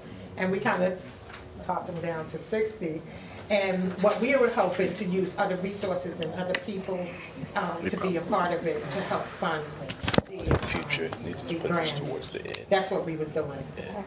But your board, My which, board. I guess you all went forward with this, not knowing that you had funding secured. Right. We did. We moved forward. And what we did was see if people was interested in the branding. And that's why the meeting happened.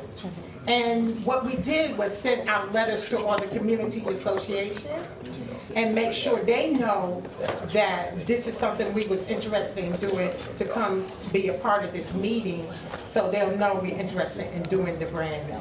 So after that, we had to find a marketing company to see how much it cost.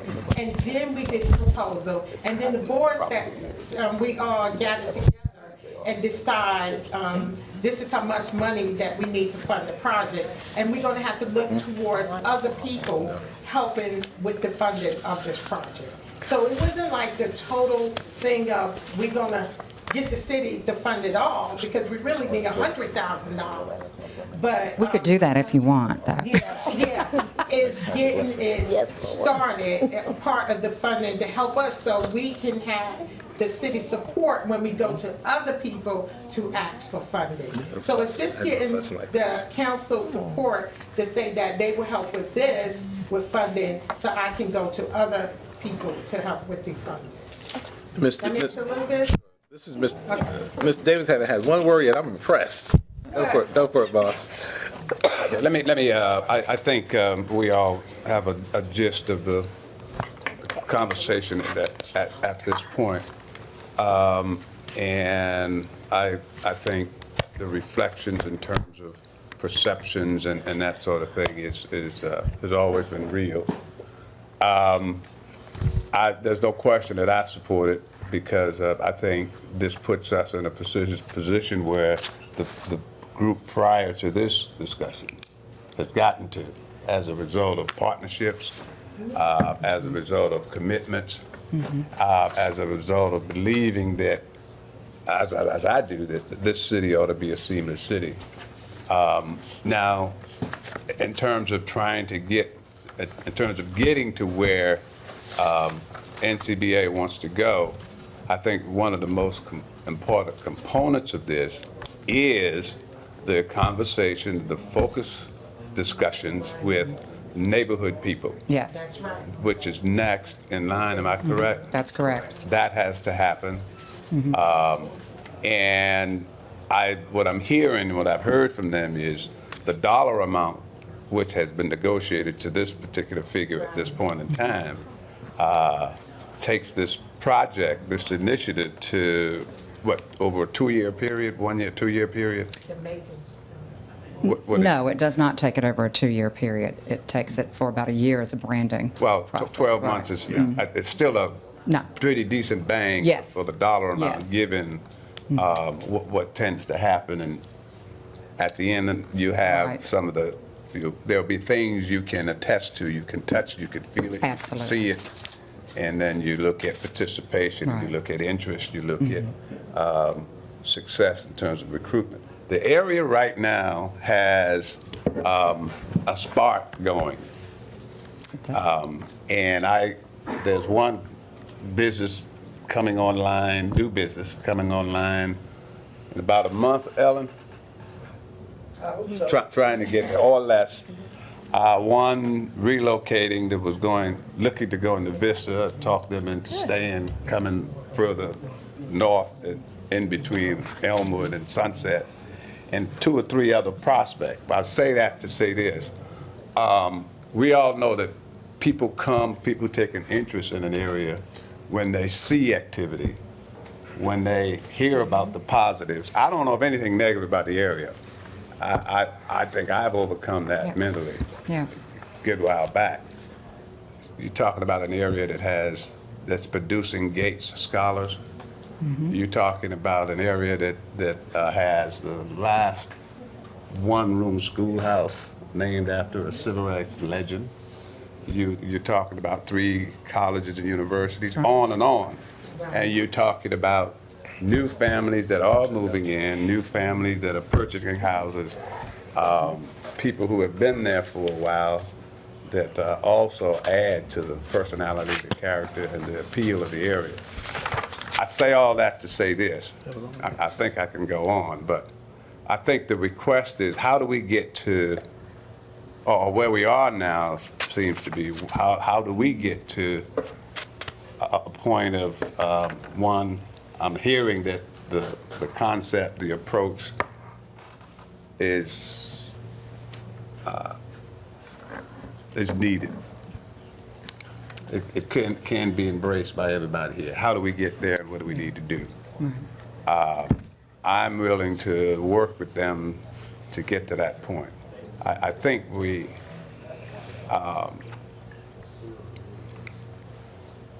need to, there's some assurances that have to happen, and I'm hearing that. The most important group session now is with the neighborhood folks. Right. That's part of the process. And I'm proposing that we do, one, support this, consider the funding request, and move from there. But I would be open to some recommendations short of turning this project down.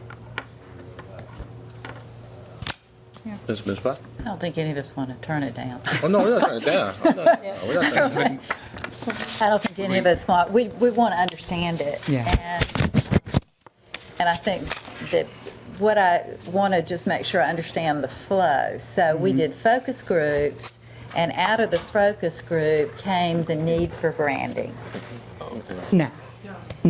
The branding was a request before any focus groups. We came to the association and said we felt that we need to start from a strategic standpoint, and that Do is with focus research and groups, Jen. education.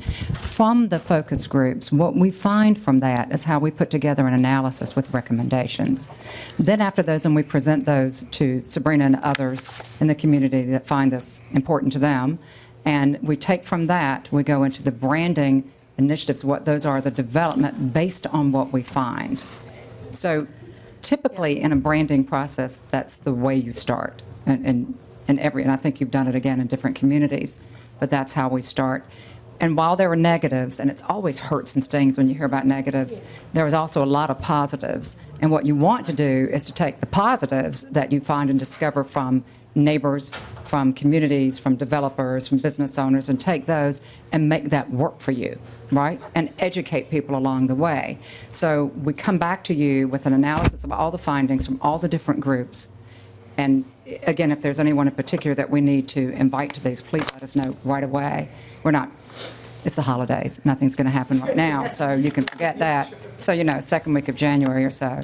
And then from there, we move into the actual brand development based on our findings. We have meetings before that and move into the brand development phase, which takes a little bit of time. Yes? What are the time parameters? I can certainly buy into that.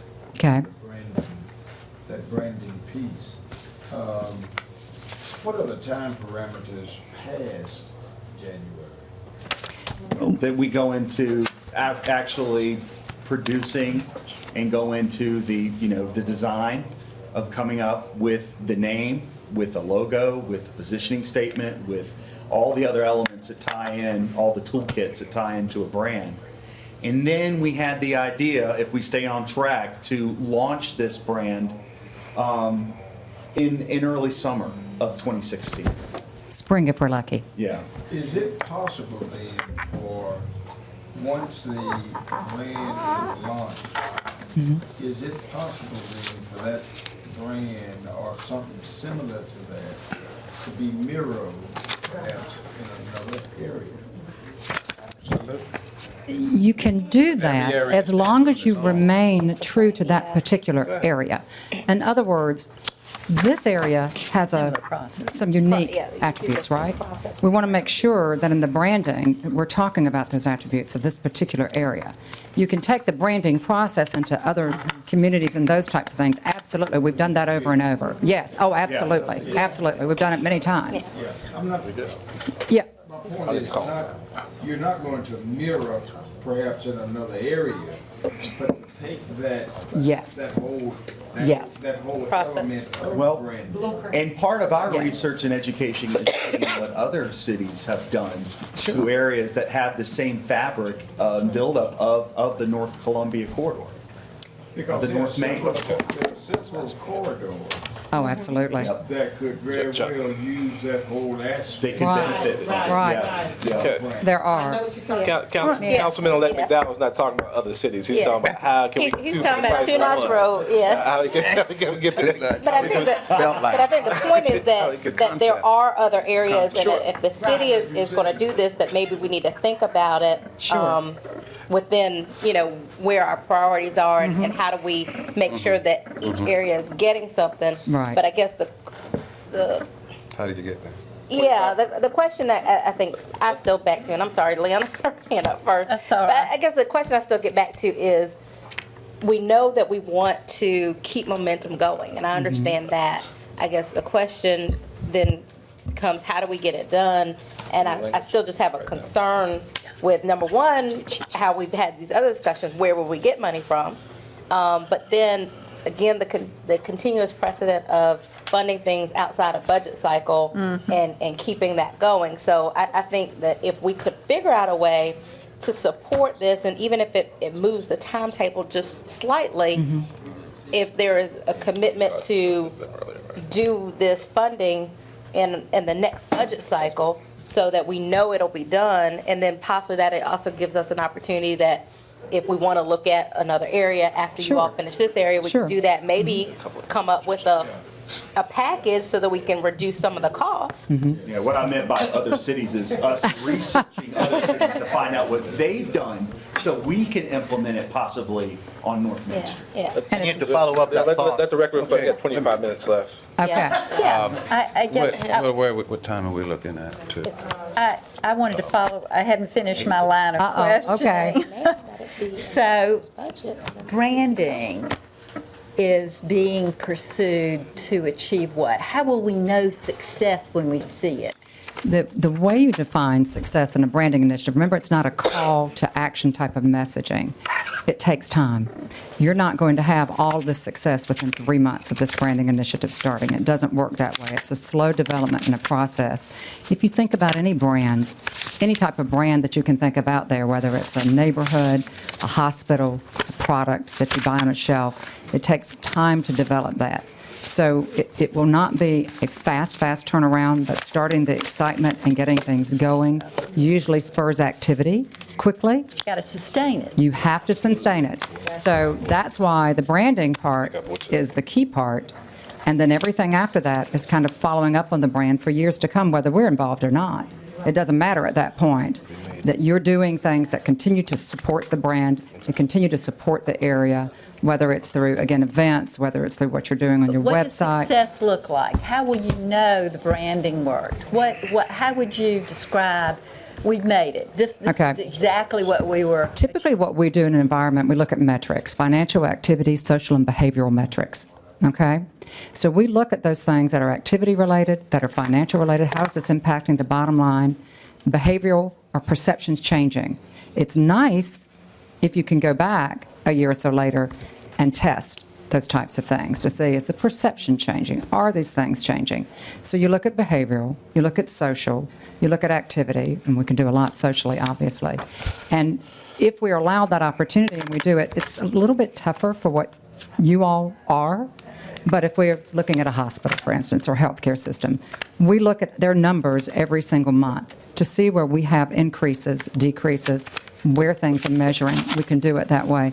And we can track so much nowadays with digital and social media that helps us. So defining success is a number of things.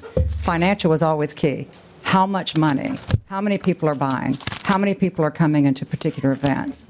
What are the activities that are generated from this? And that comes along after the branding, where we're taking all those things into measure and looking at all those together. My concern is that you're only one leg of the stool. Oh, yeah, could be. That's my concern, and that we're focused only on one leg of the stool. Right.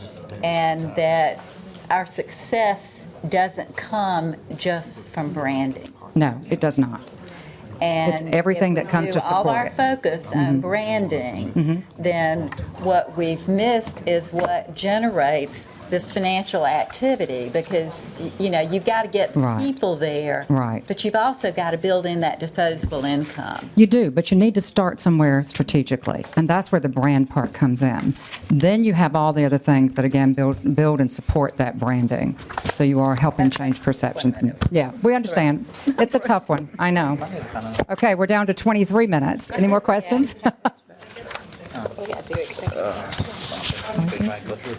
Funding process. We at least have to do one issue in executive session. We're about to come back afterwards to finish it. Can I make a quick statement, and I promise I won't be long? It seems like the branding idea is, I don't think it's like, anybody doesn't believe in that. I think it's just the way, you know, we all do it. We all believe in it. The other concern that we have is, as in Councilman Davis said, as a seamless city, for us to look at it as a seamless city. And I know this council have a retreat next month, and how we can talk and or try to develop a plan for the future, or a master plan or the vision for the city.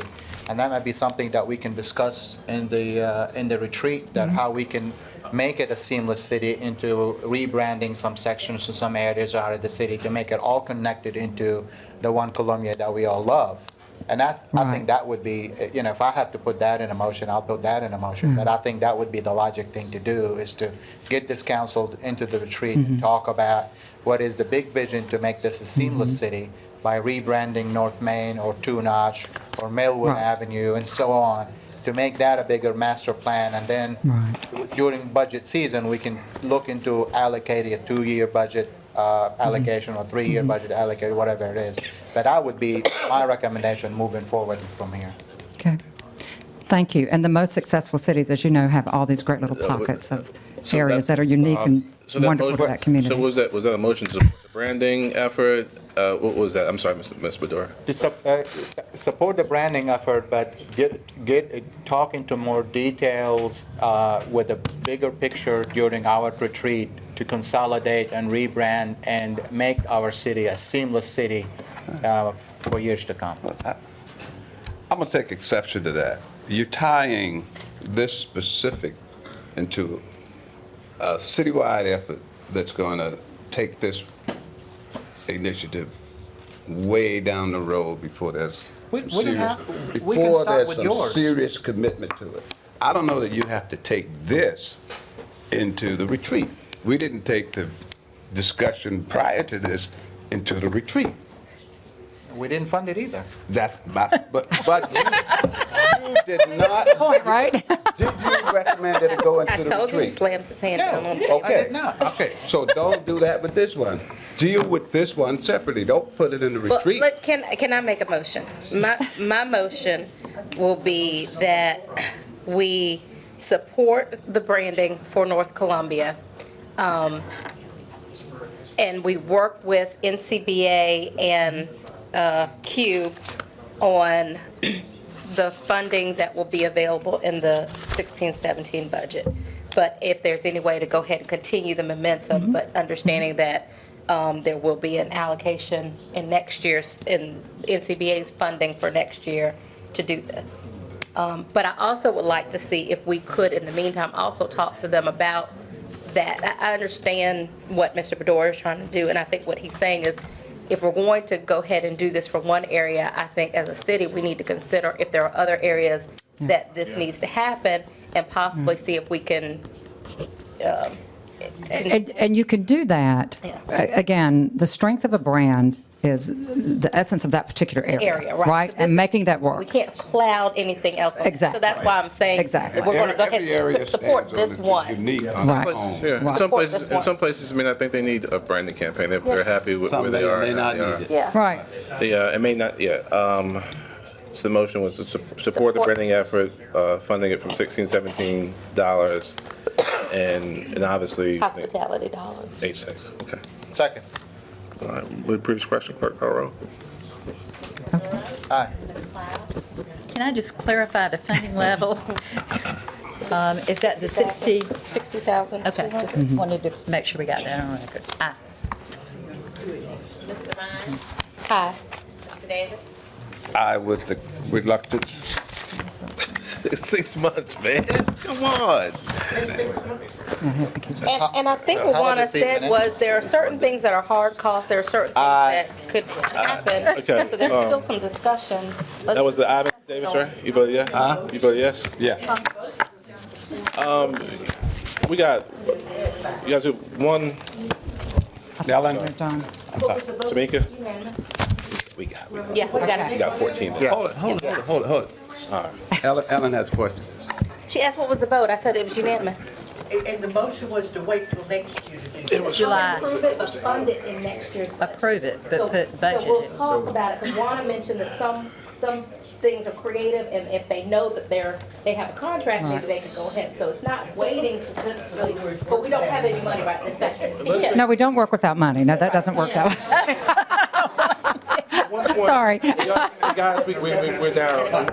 No, let's stay here. Going upstairs? Yeah, let's stay here. One point that needs to be underscored as well is that, as reflected in the schedule that you outlined, that a very vigorous discussion will be had with neighborhoods and neighborhood organizations. Right. To make sure that this is reflective of not just the corridor, but those great neighborhoods that surround the Absolutely. corridor. Right. That has been articulated from you all as a piece of the puzzle. Critical part. That has to be, right now, that is All right. the key Yes. element Motion. of moving forward and getting, and having folks to embrace what we want to do. If they don't feel that they're participating in it, they're not going to help us. But we haven't gotten to that point yet, so. No. Yeah, I want an everyone to executive understand, session item, that this, you for sure. understand this one piece. The marketing company will not be able to do any more focus groups until the budget cycle. And the community and the neighborhoods association who want us to have these focus groups, it costs money to have the focus groups.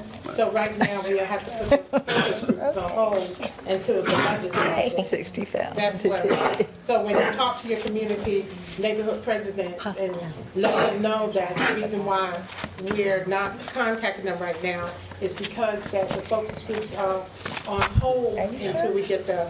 Right, and we've done, and again, we've done the majority of that work in time already. And I'm going to stop it right there, y'all. No bias. It's done. Yeah, All right. we got it. All right, done. Thank y'all. Thank you. The motion to go into executive session Yeah. So moved. for discussion. I gotta read it in 2015, but I gotta read the whole thing now. A motion to go into executive session for discussion, negotiations, incident, proposed contractual arrangements regarding underwriters and payment of utilities, receipt of legal advice which relates to a matter covered by attorney-client privilege of Lake Street parking garage and special source revenue credit. And need to add an item, a time-sensitive matter to executive session regarding discussion, negotiations for proposed contractual arrangements, proposed retention policy. Second. Discussion, Ms. Clark. I'm sorry I couldn't grasp all that you said, but, All of that I read from the agenda. okay, except for the last but the underwriter item, why would that be executive session? Why is that on the executive session, guys? Contractual? Underwriters, Do we have a contract with them? contractual issue. If we're talking about a process to select, that's different than a contractual matter. Gonna put it, well, okay. So if it doesn't have to be an executive session, we'll move it out. I'm not, we haven't. But go ahead and leave it on the exactly what we're motion. discussing, other than. And the other one was the special source revenue credits.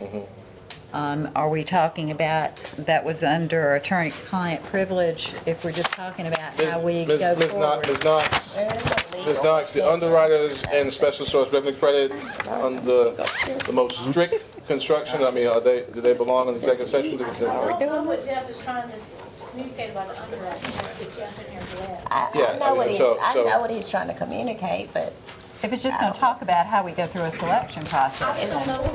Oh, you don't know, you do. I know what it is, but.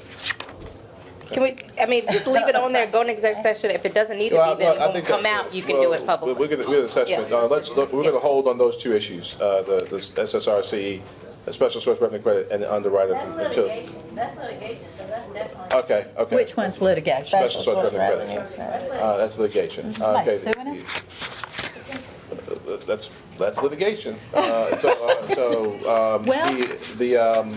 And the underwriters, Have they served it? Jeff, is that an underwriter selection process? What is No, that? it's litigation. Selection process? Okay, so I'm not sure if that needs to be done. Are there some proprietary or confidential issues as relates to the proposers or not? Is it required, and you're now a lawyer, of course, so Steph asked you a question that, why don't you and Teresa confer, Teresa Knox, and if there's some legitimate confidential issues as relates to the proposers that need not be disclosed, then that's it. But if it's not, then it's obviously public information. We'll discuss it in open session, not in executive session. So we'll take the underwriters off the motion. Everything else is, Ms. Plow. I'm sorry. But what we're saying on the special source revenue credits is that we think we might be. No, there is a. We have a letter? Yes. Yeah, potential litigation. I mean, No, so. we're not, we're in We did. So we're- here, so. Okay, if we have a letter where there is some real potential litigation. Yes, ma'am. I'm just going to try to be more dutiful about Okay. what goes on. I'm not, I don't know. Yeah, no, we've done that before. They did. Oh, yeah, I did. Should not? Y'all shouldn't. Not yet, Shouldn't not know. yet. Yeah. Should what? I sat in executive session. I That was did. for 6 months. I did. I know, but you shouldn't. Why? Tell us Not why. yet. We're gonna get to do it right here. We'll make sure. Allison, make sure. Oh, yeah. So just general public as a. After Yeah, we but do a just motion, like after we say, do the vote. so, but like. Move the we have previous question. instances where Guys, someone- please, let's please, Okay, let's come on. please. So inconsistent. Aye. Based off what you said. Aye. Aye. Mr. Davis. Aye. Mayor Benjamin. Aye.